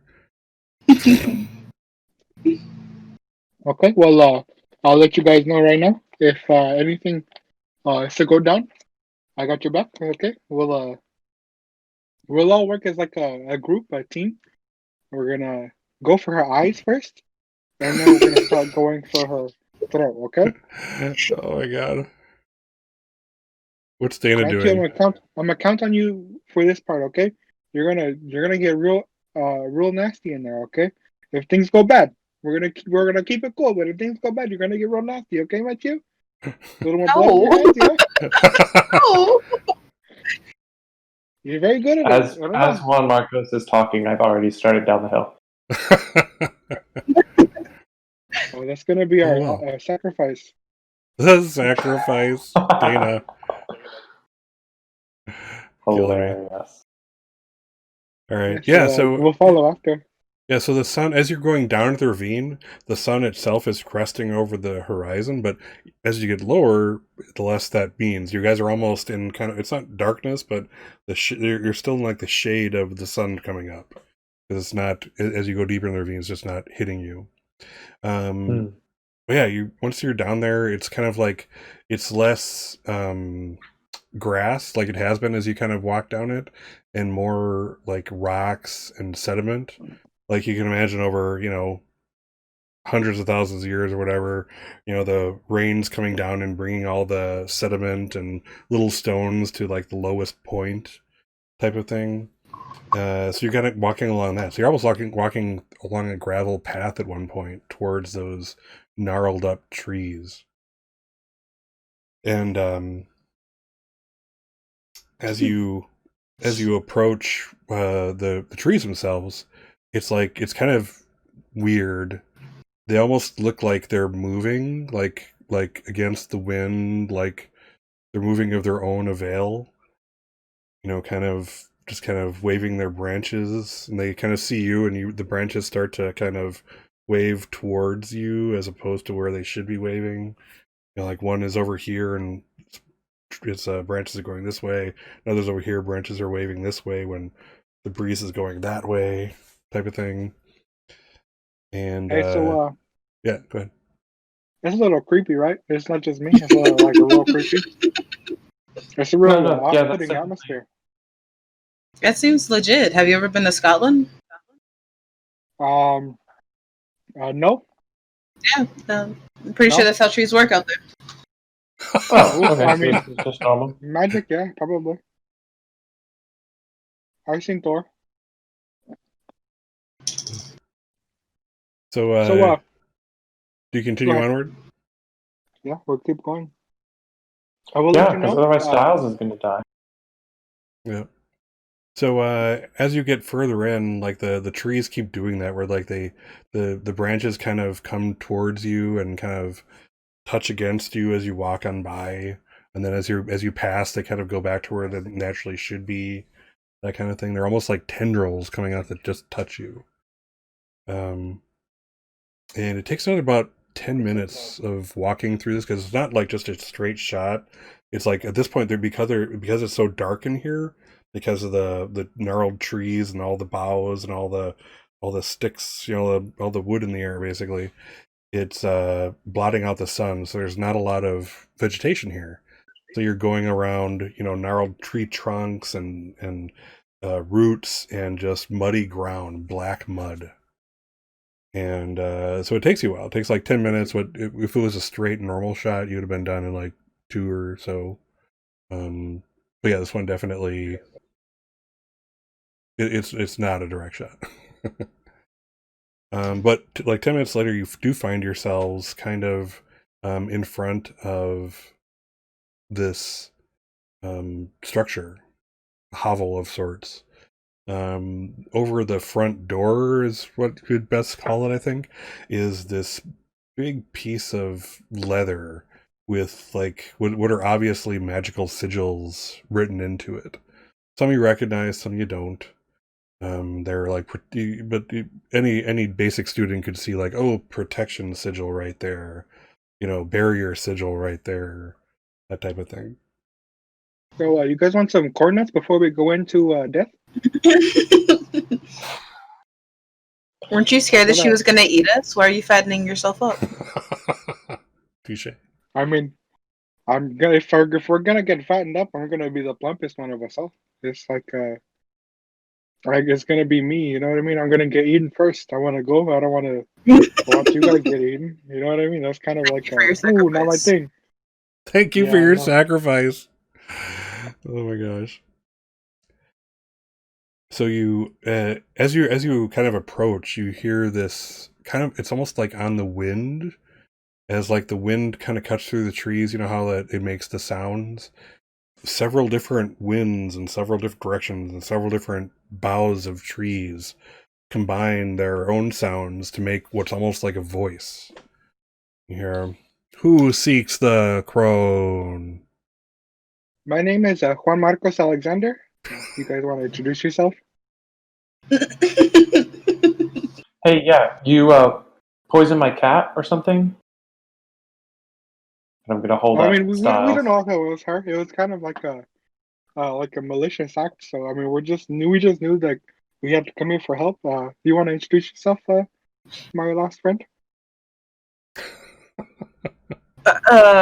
I'm Matthew. I'm kind of just here. Vibing? Yeah, you don't care about your spider. Yeah, I get it. I mean, I do, but I don't think we should bring that up quite yet. Yeah. Okay. So we actually come to ask for help. I guess we were told you could help us with our familiars. They're kind of like sick or something. So there's like a long hesitation, and after a while, the wind. Do you want corn nuts? The winds kind of speed up again, and like it's almost it's almost like the woods are an organism, breathing into the lungs and then pushing it out past the vocal cords to make noise. And you hear, "I have poisoned no one. I'm a healer." Oh, well, that's great. Sorry for accusing you. Yeah, that's a good thing to say sorry. When you're right. You can shut up, Juan Marcos. It was only natural. On the bottle of the Hexenbane, it said, "Oh, the crone." So I thought, maybe it was a signature or something. So the trees breathe again and breathe out. "Show me your beasts." Okay. He is not a beast. This is my little snake friend. His name is Frio, and he's a western diamondback rattlesnake. He's kind of not feeling good because you can see he's kind of like just like laying there, like not like a snake does. Can't even like flick his tongue out to smell the air. It's not very good. Yeah, at this point, all your animals now, it's not just glowing. There's like this like dripping energy coming out of their mouth. It's almost like it's liquid magic for a second as it kind of, they froth it up. And then as it kind of would drip off, it kind of like just fades into the ether. So whatever's going on is definitely progressing. Do you know how to cure this? Because it's kind of getting worse and it's very worrying, Mm-hmm. And the trees take in the breath and breathe back. "You may enter. The way is clear." What does it look like? Again, it looks like a big piece of leather kind of stitched to one side, almost like a door, like a deer leather type of stuff with sigils in it. The sigils were glowing, and as she kind of gives you permission, the light, and you can kind of, just as wizards, you can kind of feel the power. Like it's almost like it was like the magic equivalent of like a fire, like exerting heat. or emitting heat rather, and now you don't feel that anymore.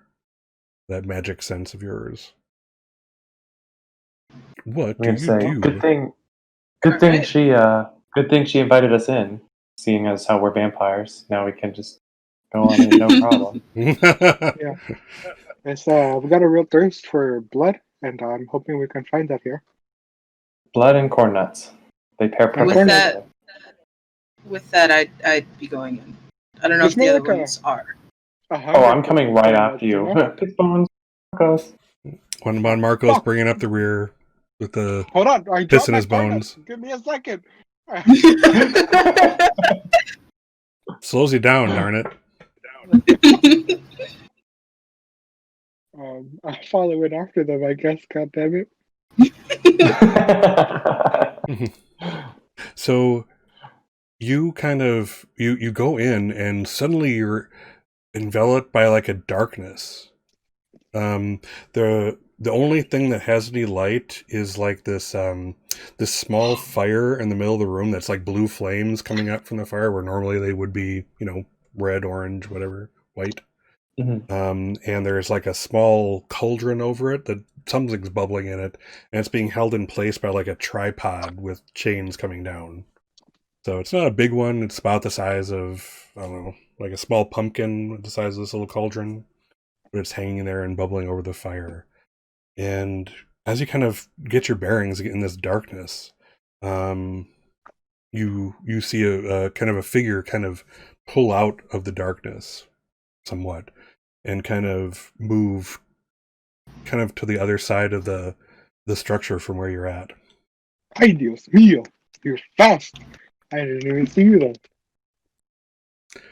Oh my god. You may not see my true form. Your minds could not take it. Okay, that's this is really like unsettling. Are you sure you're like a healer? Yes, but I grant you entrance nonetheless. Show me Well, I your mean, yeah, beasts. thank you. I thank you for letting us into your very humble abode. This is my partner, Frio. It means you're very lovely abode. You're very That's what I lovely said. and wonderful abode. Young girl, show me your beast. They're here. Here. Little And it's boy. like I'm trying to hold her up because it's just warmer. Matthew, I think they want to see the spider. Yeah, I'll hold up Nikita. You see the crone like draws close to Nikita to kind of do a extra special close look and then draws back again. Am I gonna have to pay for this? I don't have a lot of money. You will pay, but not with gold or coins. Oh, it's not with my life, is it? I'm not gonna die here, right? Yeah. What are we going to pay with? She kind of looks to each of you in turn and says, Who gave your beasts Hexenbane? Oh, that's what that was. We saw that on the. It was like they had the little man in the boat. He's no, not swimming. He's like driving the boat down the river, having a good time. Mm-hmm. The It's the symbol. Order of What's Charon. that one? Yeah, those guys. Oh, the Charonites sent you as here's a test, eh? And I don't the cure know is what a that test. means. Be certain of that. How much do you want to cure your little beasts? How important are they to you? Surely you could get another. How many cats are out there? Spiders, snakes. It's more than just like just a beast. He's kind of like a family, you know.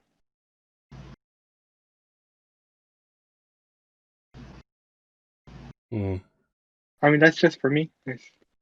That's a me thing. Are you prepared to face your fears? To cure them? I mean, I just said it was just me answering. Are you guys not going to speak up? Yeah, no, I definitely. I don't like this third degree, but yeah, I would do that much for my family. All right. She kind of moves up. It's not like she's walking. You would see, like, there's that kind of effect on a person's upper body as they walk, and she glides up to her cauldron and puts this little, like, wooden dipper in, puts it in, takes it out, and then moves towards Dana. Drink to help your friend. Me? Drink? Yes. Fine. I can't force it on you. I'll- You have to choose. Sure, whatever. All right. So she pours the stuff Like, down your throat, and it tastes like nothing. It tastes like energy. And she'll do the same to Juan Marcos and Matthew in turn. Will you drink also? Yeah, reluctantly, but yes. Reluctantly. Excellent. All right. So,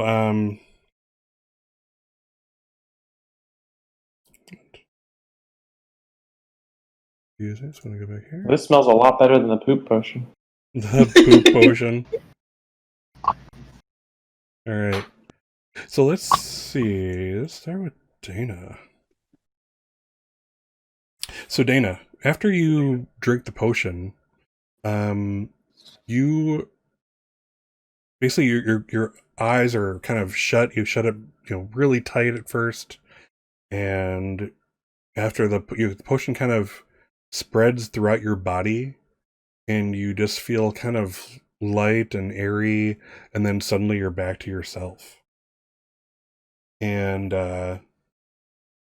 you find yourself completely in the dark.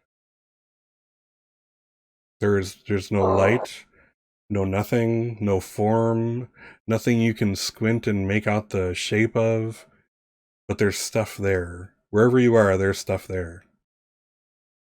Do I have my backpack? You do have your backpack. I want to like frantically like turn it around and unzip it and like to turn it on.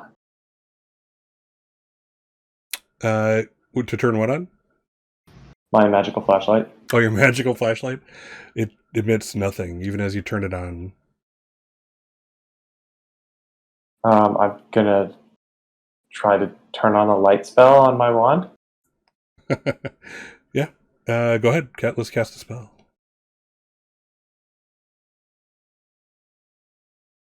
Is this charm? Let's see. I think it would be. Let's go for that. Let's call it charm. Could happen not naturally. Small. So 4. Let's say 5. And have you cast light spells a lot? Oh yes. Okay. Oh yes. Your difficulty is 5. I'm scared of the dark. And how does being scared affect? What's going on? Right now, you're actually going to get a -3 to your roll. Okay, so I'll put that in penalties. Yep, put that in the penalties. Okay.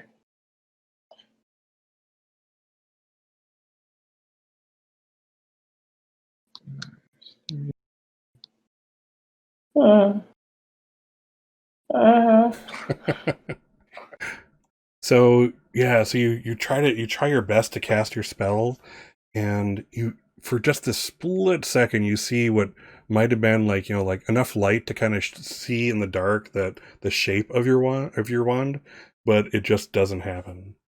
And Can I spend? It's a 7 that I have to roll. yes. Upon seeing that, can I spend my adversity tokens to succeed? Sure. I have 4. Okay. So you cast it, and you see light in front of you. You can feel the light on your face, kind of like it reflects off your nose and everything. And then it's gone. No. Just like that. and you start to hear like chittering, like there's something in here with you. It sounds like, you hear chittering and scurrying and slithering, and you you don't see, but in the distance you can hear, just like kind of like a mother knows the cry of their child, you know the meow of Styles. And there's this place, you can't quite tell how far, maybe like 50 yards or something like that, where it's echoing through, but it's over there.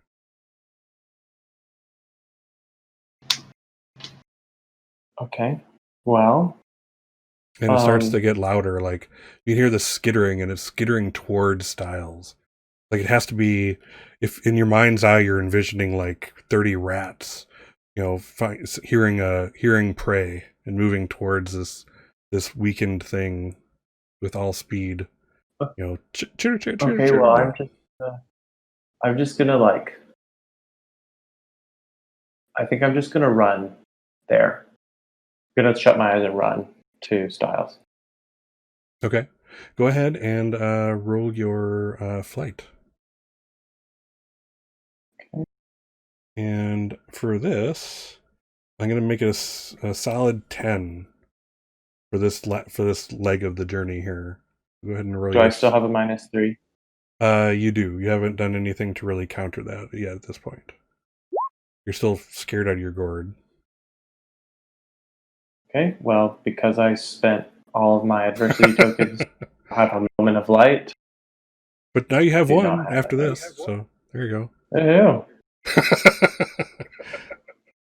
So you're kind of run. You're just like, Styles needs me, and again, it's you've never been. No one who isn't afraid of the dark can be this surrounded by their fear. Their fear is literally the space around them, and it's just doubly so for you.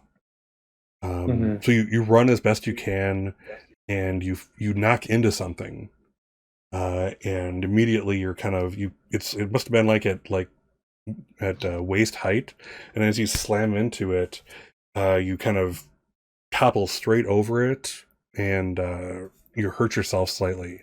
Your wrist is like sprained, and you're on the ground, and the ground is gritty and wet and cold. And we'll hold you there for one moment, please.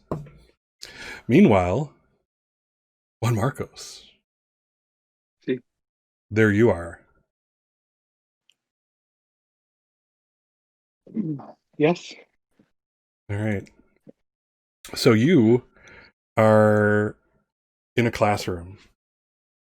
You find yourself in this class, and you kind of look at yourself, and you're older now. You're easily, it looks like you're of graduation age. And the what do you call it? The professor is up at the front and is handing out these booklets, and they're like, all right, so you have 30 minutes. Just translate everything there. Translate as best you can. Make sure you take in consideration tense, and of course the grammar of each part, and then also take care of the subtext, and let me know what you think these several passages are each about. And you get this. You're kind of in your desk, and it's kind of obvious that this is like you just feel this is like one of your graduation classes. And you get the book, little booklet, you open it up, and you have never seen these symbols before in your life. They are literally, well, not literally, they're figuratively, I hate when people do that. They're figuratively Greek to you. You have no idea. Not a single damn symbol. What do you do? Hey, a professor. Is it a boy or a girl? The professor. Woman. A woman. A professora. I think you gave me the wrong test. Oh, Oh, I'm sorry. Goes over to you, looks down at the book, kind of, puts a finger out, the script, and like goes, no, you have the right one. So this is for 95% of your grade. This is the culmination of this class. And anyone who doesn't pass this test is not going to be graduating, and will be put into summer school, and this will be marked on your record, on your record forever. It will never leave. The first thing anyone who knows you or would like to hire you or associate with you will know is that you failed this class, and you failed your school, and you failed your family. And it kind of gets a little more, the voice gets more ominous. So don't mess it up. Yeah. And then kind of puts gives it, takes out her own like pen, clicks it and puts it down right in front of you. Hop to it, and then goes back to the front of the class. I gotta go to the bathroom. I'll be back. And I run out of the classroom. Yeah, there is no door. Hey, where's the door?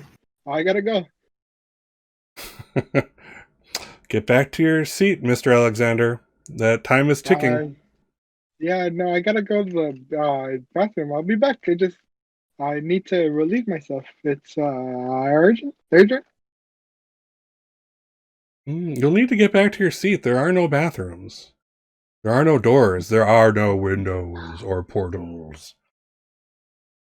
Okay. Pass the test.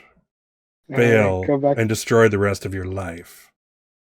I go back to the table on my little desk, and I look at the paper one more time, see if maybe anything jogs my memory. I'll just skim through the pages looking for anything I recognize. Gotcha. Why don't you make a brains check just for kicks?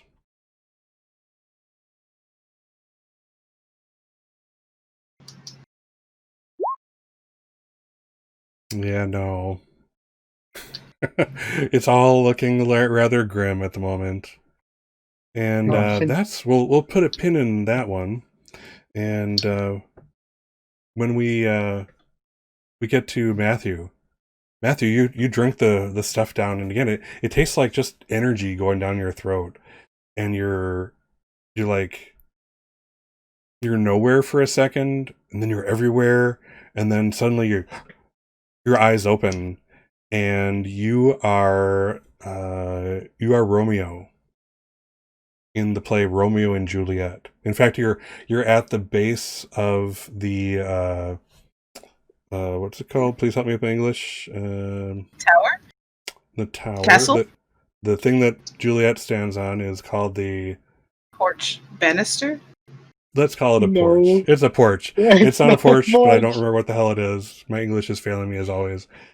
But yes, so yeah, Matthew looks up, and there is Juliet at the top of this thing. Matthew. Balcony. Thank you for that. Extra English points for Simone if your professor's watching English. So so Matthew you look down, and Matthew's dressed in like medieval garb with like this fake sword at his hip, and there is a crowd. You know how like in real life, if you're on a stage, the stage lights are so bright that you can't even make out the forms of anyone down there in the audience at all. It's just like they don't exist. This, however, must be something different, because you see a whole theater filled to the brim with people. People are standing in the aisles. Your parents are in the very front row with this expectant look on their face, like, "Oh my God, that's my son up there." What do you do? What's your line?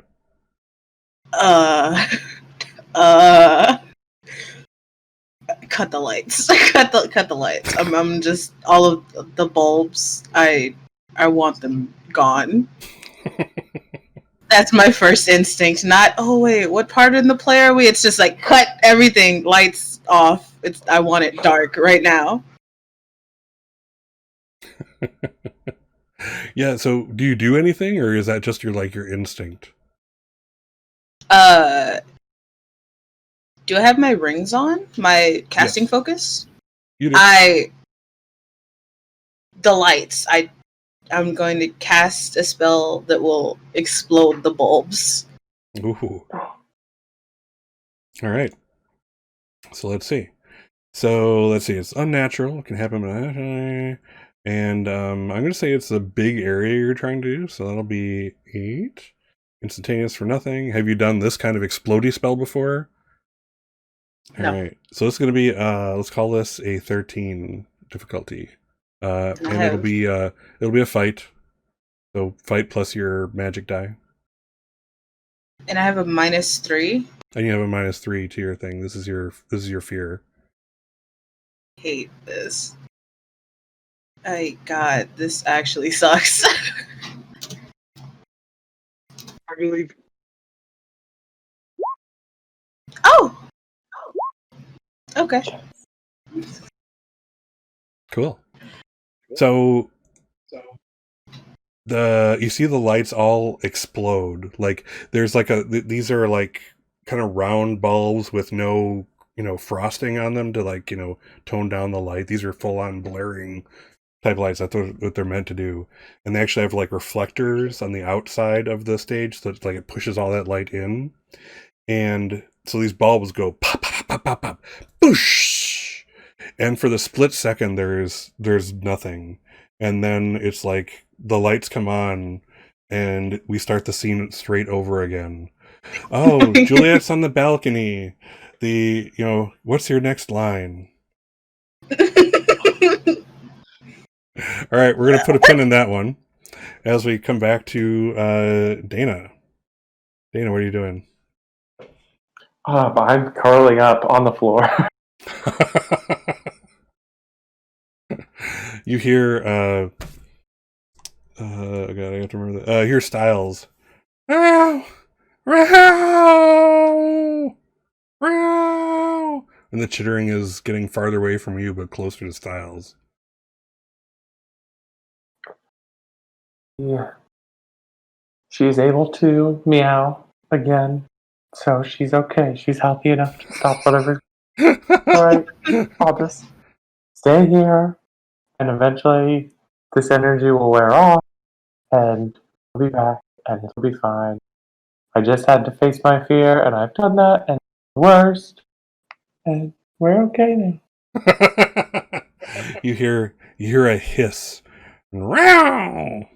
I can only do that once per session, by the way. You only get one sound effect out of me per session, so that really was it. So I hope you enjoyed it. It was a great performance.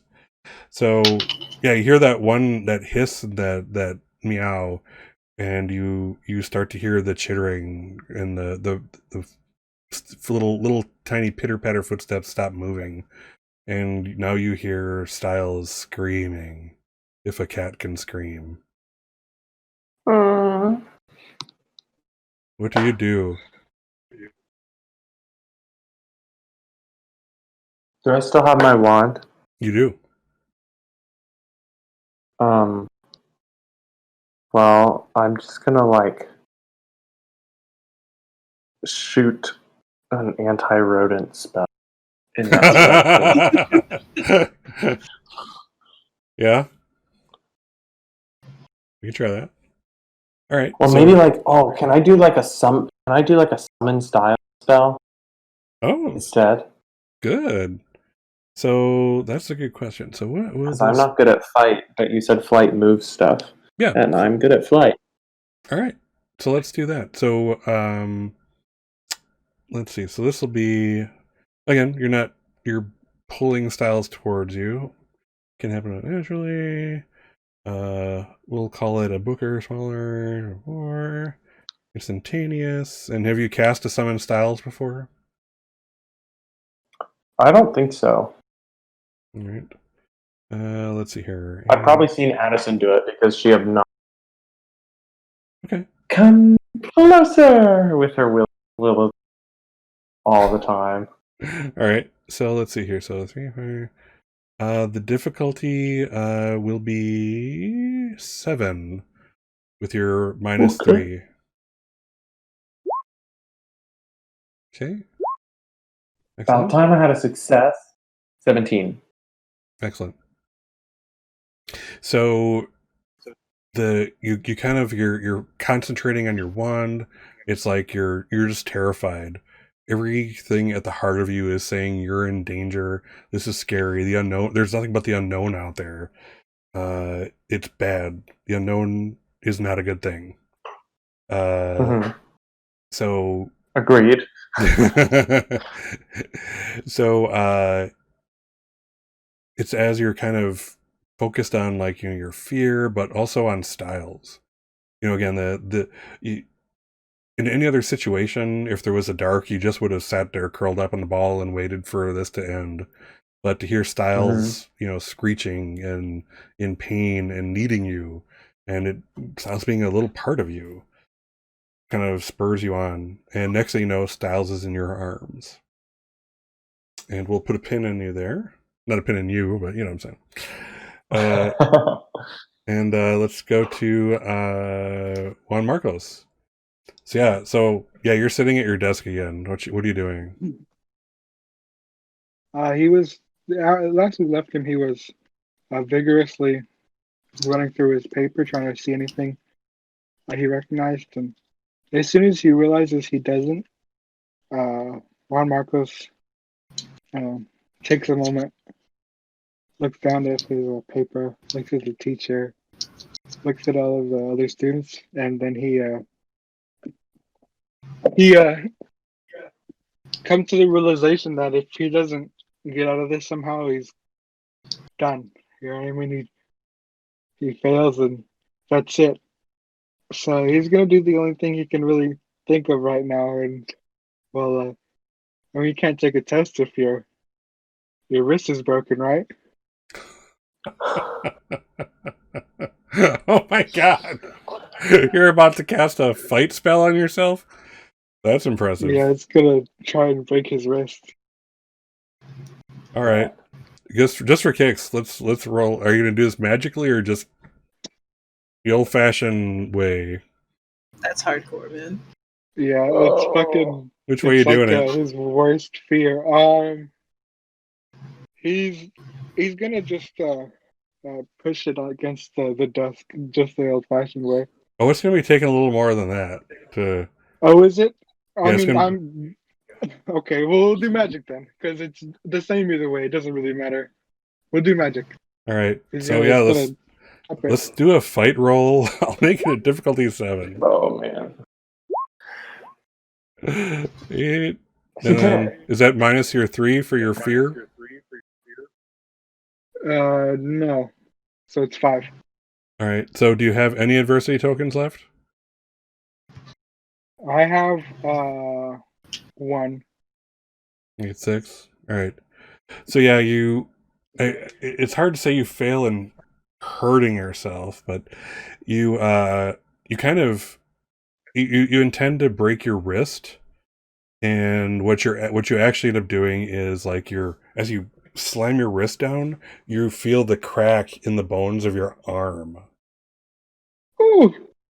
Oh. In your desk. And the weird part is, here's the weird part. Now, about half that text looks legible to you. What the fuck? What do you do? Oh my god.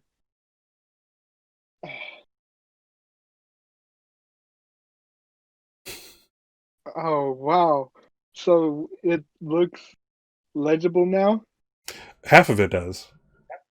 But if you're going to pass that test, you gotta get the full page to be legible. He doubles down. Fuck, dude. All right, roll it.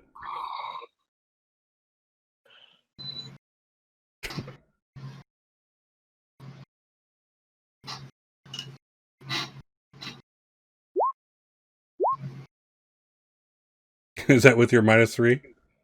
Yeah, it is. All right, this time, yeah. No. Yeah, it is. Yeah, so this time you break your other wrist. Cleanly. Oh. And now now everything makes sense. Now you just have to write it. You have to write out your paper yet. Oh god. So we'll put a pin in Juan Marcos and flip over to Matthew. Yeah, I'm not gonna cause myself bodily harm. I'm just gonna improvise this play the best that I can. All right, awesome. So what's your plan here? There was someone calling out for my next line, so I'll just like panicked, not even looking at my cue. I'm looking directly at the stage, like, my fair Juliet, let down your hair. Awesome. All right, roll. Let's see. Let's roll a brains to know this, to know the lines and kind of carry them across. Let's see what you get. A 4. All right. So yeah, so you kind of say that, and then the crowd starts laughing. The entire crowd is one, including your parents, start laughing. Ah ha ha! Ooh hoo hoo! Ha ha ha! And they're pointing at you. And what do you do? What's your next move? I, I don't know. All right, make another brains move for me, please. Another brains roll.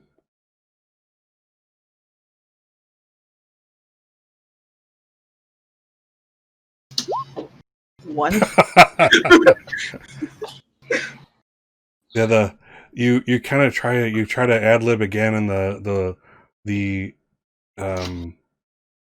kind of the guffaw. Now it's guffawing, and you can see that people are getting out what looks like, holy crap, is that like fruit and vegetables? Oh my god! Oh my god. All right, roll brains one more time for me, please.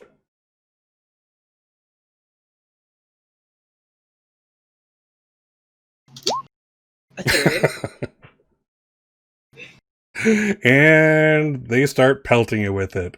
Before you know it, the stage is covered with rinds of things and juices of rotting things. You know, Can I tomatoes and. Can I magic a protective bubble around myself Sure. to try and not get hit? Sure, let's go for it. So let's see. So let's do the math real quick. So reality bending. So 5. It's your person or smaller. So 8. I'm assuming you want. This is not instantaneous. You want to keep it at least for a few minutes. Yeah. So 9. Yeah. And have you done this bubble before? No. Okay, so it'll be 14.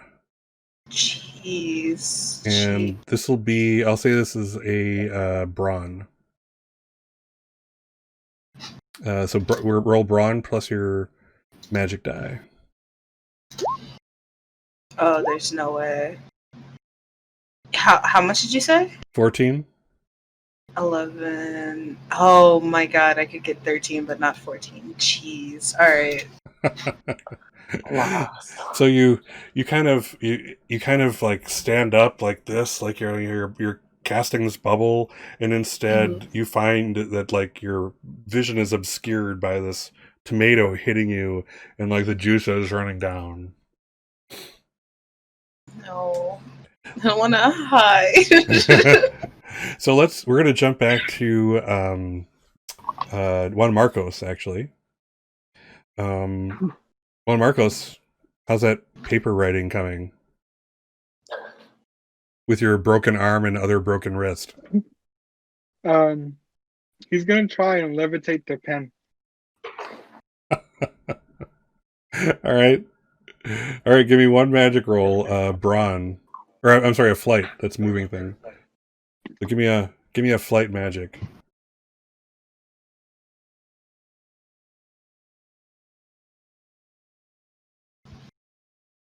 When do I add pluses to my magic stat?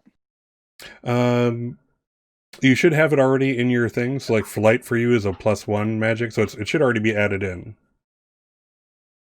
But yeah, because you're selecting to roll as magic, so it's adding that one to it. All right. So yeah, so you're like, with every bit of your remaining willpower, you're directing that pen, but it's like it's almost writing hieroglyphs. It's so bad, but you can make it out. That's an F. That's an E. You know, that's etc. And it looks like someone who was on the verge of the deepest sleep was trying to write, but there's stuff on that paper, and the teacher walks over to you and marks a D minus in red paint or red pen, but is, well, you didn't do great on this, but you passed the rest of your classes, so congratulations. And with that, one Marcos's eyes pop open, and he's sitting in the crone's den, and Dana, you're kind of holding your kitty in your arms, and stroke her hair and kind of feeling for any wounds or anything, but it's just not there. And as you kind of feel the tenderness of her, her fur against you and her purr, your eyes flash open, and you're back in the crone's nest, as it were. And Matthew, the last of the rotted fruit and vegetables hits you, and you see everyone in the audience stand up and start applauding. I don't know if this is work. and with that, Matthew's eyes snap open, and he's in the crone's den, and the crone is there, and kind of watching over all of you. You're all three on cots at one side of her room, kind of woven. They're kind of, all they are like wooden frames with woven plant fiber as like these, the strings between that are kind of woven together to support a body. And each of you three are in one of those. And as you kind of sit up, your beasts, your familiars, are still there, and they're frothing now. There's like, you can see them, they almost look like they're deflating. And she goes, the crone is, you've worked through your fear, you've sacrificed, and my potion will bring up a little something for them. Kiss your familiars. Do it now. Juan Marcos with tears in his eyes is gonna kiss his familiar. So as you do so, like this energy passes from your lips to their bodies, and it kind of lights up like orange for a second. Their whole body lights up orange, and then that fades. And then suddenly that glow from their mouth and the frothing is all gone, and they're all quite peppily looking up at each of you. And you have succeeded. What was that? That was... I don't never want to do that again. I don't... The crone goes to each of you in turn and touches your foreheads with her index finger. And she says, I don't approve of their methods, but the Order will see that you've all passed your tests when they see your foreheads. One who already bears the mark of Charon will be able to see them. Take your beasts, treat them well, and I hope never to see you again. You got that right. Hellhole.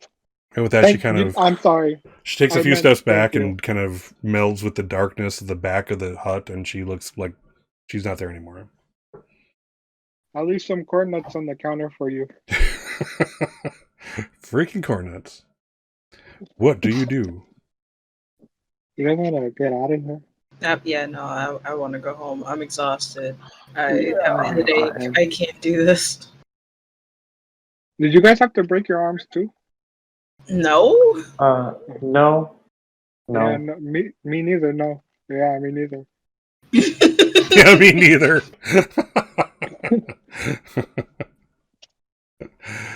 So let's go home. Yeah, so we'll cut to a couple days later. All your familiars are back to their usual selves. Things are right with the world, etc., etc. And as you're kind of you get ready for another leviskate practice. So this is just a little scrimmage with your own team. The coach isn't even there. And as you kind of walk into that viewing area that you always do, you see another note written under the sign of the Order of Charon, which is there again, even though it had been wiped away. Do you read it? Yeah, no. Yes. Cool. We're in this deep. Okay. So the message basically says, in no few words, you have shown the ability for self-sacrifice for those for whom you care about. You've arrived at the next step in your journey to joining the Order of Charon. And there's like the embossed Charon symbol at the bottom. And that's that. Juan Marcos is gonna wash it away with some magic. Immediately just Yeah, I'm tired of these guys. What's Me too. what's the point of this? What are they doing? Why nobody's talked to us at all. We just kind of been like like suffering, It's just a lot of suffering.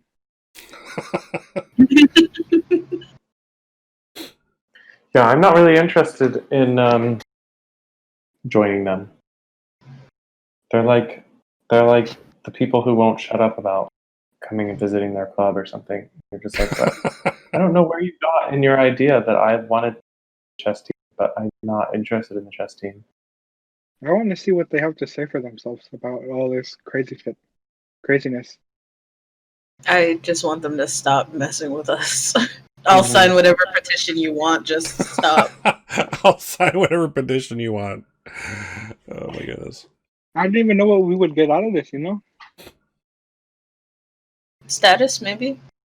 We could get into some closed doors by showing the tattoos on our forehead. Hey, that sounds kind of cool, actually. That sounds kind of cool. Only Juan Marcos would see us turn the frown upside down on that invisible mark on your forehead. All right. So, anything? Do you guys want to do any kind of scene before we cut the session and kind of go to our just kind of out of character type talk? What is this? It's Halloween, right? Yes, Halloween. So there is, again, you guys can do your trick or treating if you want, and even use magic to enhance your costumes for this one day. You guys want to go trick or treating for a little bit? I just want some like real chill hang time. You know what I mean? I want to go do some tricking. Less treating. treating. Less treating. I'm okay with that. Oh, do you want to scare some people? That'd be good. I mean, I have a spider familiar, so we could just, make it go fall on some people. That's good. Oh my god. We can make a real big spider out of illusions and have it like just kind of be in an alleyway and people passing by. You know what I mean? Like a real spider den. Some crazy shit. I think we could you know what? Let's go terrorize some people tonight, yeah? Oh my god.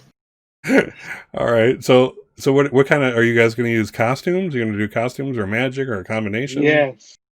I want to hear your costumes. He's got a mariachi outfit on and oh my god. a sugar skull head. Dia de los Muertos. Yes. It's beautiful. Magic. Matthew getting into the just the whole style since we've been going on this whole Charon journey. Will dress up as a psychopomp with like a tattered dark robe that like covers his arms and his feet. And he will be gliding around with a hood, and he'll try and like do some like fog that comes out, dark, just all like dark, nasty and curling scary. beneath his. Yeah. Oh my god. Best costume ever. But then we saw Dana's and. Yeah, I think I'm just going to embrace the whole Frida Kahlo aesthetic. Go for it. And just like I'm gonna look like Frida Kahlo, but in my punk toboggan of Frida Kahlo that I bought last month, and then like a Frida Kahlo sweatshirt. So it's just like very meta, like Frida Kahlo wearing Frida Kahlo. Nice. All Frida. So do you Yeah, guys all Frida. do you guys spend the night kind of going between trick and treat, getting stuff Yes, with your candy definitely. bags, and then scaring the ever loving bejesus out of somebody? I think that would work. Like we'd scare them, and they drop their bag and run away, and then we just pick up. Oh God, you're scaring kids! Oh my God. We're scaring everyone. I just want to step out of character for 1 second and share this with you. Way long ago, I was at a Halloween party, and we were just scaring anyone who came to the door. And it came to my turn. And oh, by the way, we ran out of candy, so we started palming candy out of people's bags to then use to give to other people. So it was my turn to scare, and I jumped out, "Rawr!" And I was a werewolf, and it was a little kid, the littlest kid with his dad, and the kid wet his pants right then and there. And I was the worst human being for a long time after that, or at least I felt that in my heart. So, yeah, that's a little Scott story for you. Don't repeat that to me. I don't want that getting out or anything. So. I don't think I'm gonna be able to continue this campaign, Scott. I think this will be the end. So I gotta tell you guys a crazy story. So Please do. One day when I was trick or treating, and I was really little, and I was going trick with my dad, and we came up to this one house, and all of a sudden, out of nowhere, jumped this werewolf. Most terrifying and embarrassing moment in my life. I wet my pants, and You had it coming, Philip. You had it coming. That's a good one. All right, since we branched out into out of character anyway, so who else has a good Halloween story? Since I suppose we are actually coming close-ish to it in real life. Another month away. Anybody have a good Halloween story? Halloween party, Halloween costume, anything. Give me something, peoples. I don't know. I'm not a very festive guy. I just kind of like dress up and then I show up somewhere. The first time I ever drank was at a Halloween party, actually. Yeah, I had a. You were 5 years old. No, I was actually 20. That's when I first had my sip of actually drank alcohol for the first time. I was went to a friend's place or house, and they had a Halloween party going on, and I went as just like a farmer. I had just one of those the bib overalls. Overalls? No, yeah. I had just the one side though, and then I had the big ass stupid hat with some big old boots, and man, I didn't drink enough to get a hangover, but my tongue was numb for the next 3 days. Don't know what happened. Don't know what I did, but my You tongue had a was stroke. numb. I couldn't feel it. Yeah, something like that. Don't know what it was. I was afraid. I thought I'd never be able to use my tongue again. I was like, why you're punishing me because I drank? I'm so sorry. I didn't know. I didn't know.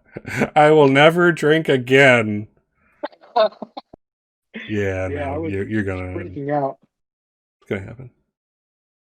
Cool. Anybody else have any funny Halloween stories for us? Simone, we know you're the party girl of whatever school you go to, so I'm very much not. The most I'm interesting very much thing, not. I'm very much not. The most interesting thing I've ever done on Halloween is when I was 8 or in between 8 and 10. Me and my mom were the chefs to my aunt, who is very much the party-going person. She threw a party at her house, and me and my mom, we decorated the whole house, got special bulbs to put in the lights so that everything was like, we got some red ones, so everything was like a red tint. And we were chefing for the whole night. So we had, the thing that I'm most proud of is I made a punch, and it looked like blood. and it was the consistency of blood, and you were supposed to cut it with ice because it was way too thick. And we also had dry ice in the bottom of it, so it was like bubbling. And we had the circular fruit cutter thing, and we dropped some in there so it looked like eyeballs. It was nice. Ooh. That's nice. impressive. I like it. You'll have to get that recipe. Pretty cool. I will put it on the Discord if you can get that recipe. I will try. All right, how about Philip? You got anything? Any funny stories that actually happened? Because no one scared you into peeing when you were a kid. Right. No, I mean, honestly, just like the Halloween that I remember the best was I found like a Bionicle costume at a thrift store when I was really little. Like the Bionicles, like the Lego toys. And so one summer I went as Toa Vaca, the storyline with like spider things where they get like twisted and like infected with whatever like turns into like the rage version of themselves. So yeah, that was my most memorable Halloween costume. I completely forgot about the Bionicles. That sounds pretty cool, though. Well, cool. So yes, good session, guys. It wasn't as much of a mind bender as last one, but I don't want to actually drive you insane because I need you to come back as players, you know. So, Right. Good session. I'm always impressed with you all. You definitely know what you're doing. I'm enjoying to learn more about your characters and kind of see what makes them tick, and et cetera, et cetera. And I think we're seeing the characters are developing. Matthew is definitely not the NPC he started out as, even as much as he really, really, really, really wants to be. It's just not working out like that, you know. Juan Marcos is like, you know, he's this guy filled with confidence, but at the same time, we see these like cracks and everything, and of fear and reality seeping into the arrogance, which is awesome. And like Dana's still developing. I have to say I'm getting to know Dana yet, but I like her sassy. I'm a big fan of Dana's sass. So I'm looking to see more of that. So that was awesome. rough. That was rough, Scott. What? It's so true. It's like her signature thing. No, I'm talking about the fears, man. That was rough. You're lucky I didn't. What's your fear? All right. So on that note, let's say goodbye to our players, our awesome players. Over here we have Simone. Bye. And Robert. Sorry we didn't get to show you any of our freestyle dance routines, but we'll get to them next time. Yeah, that's bad. That would be horrible. And last but not least, Philip, who is not a dancer, to my knowledge. No, not a good one at least. Yeah, have a good night and enjoy not seeing me dance. Yeah, it would be like, you know, the shopping cart and like the, you know, yeah, exactly. You know, take the cans off. Reach for the can. Exactly. Clean the ear. All right, and last but not least, I am Scott's Case Files, the channel you're watching. If you're watching me on Twitch, definitely follow, and then on the bottom, you know, my about, you see all my social medias, so check those out. If you're watching this on YouTube, all of my links are below. And as always, I want to stress the reason that I always format my pages like this, my screens, is that the people up here are the stars of the show, and they really, every single session they prove it. So my hat's always off to them. I probably spend too much time gushing about my players, but they're awesome, but they really are. So you know, kudos to them for yet another cool session, and et cetera, et cetera. So hope everybody has a good week. We'll definitely be doing another, you know, session before Halloween, several actually. But I hope everybody out there is having a good one. Take care of each other. Go forth and do no harm. And we will see you very soon. Bye for now.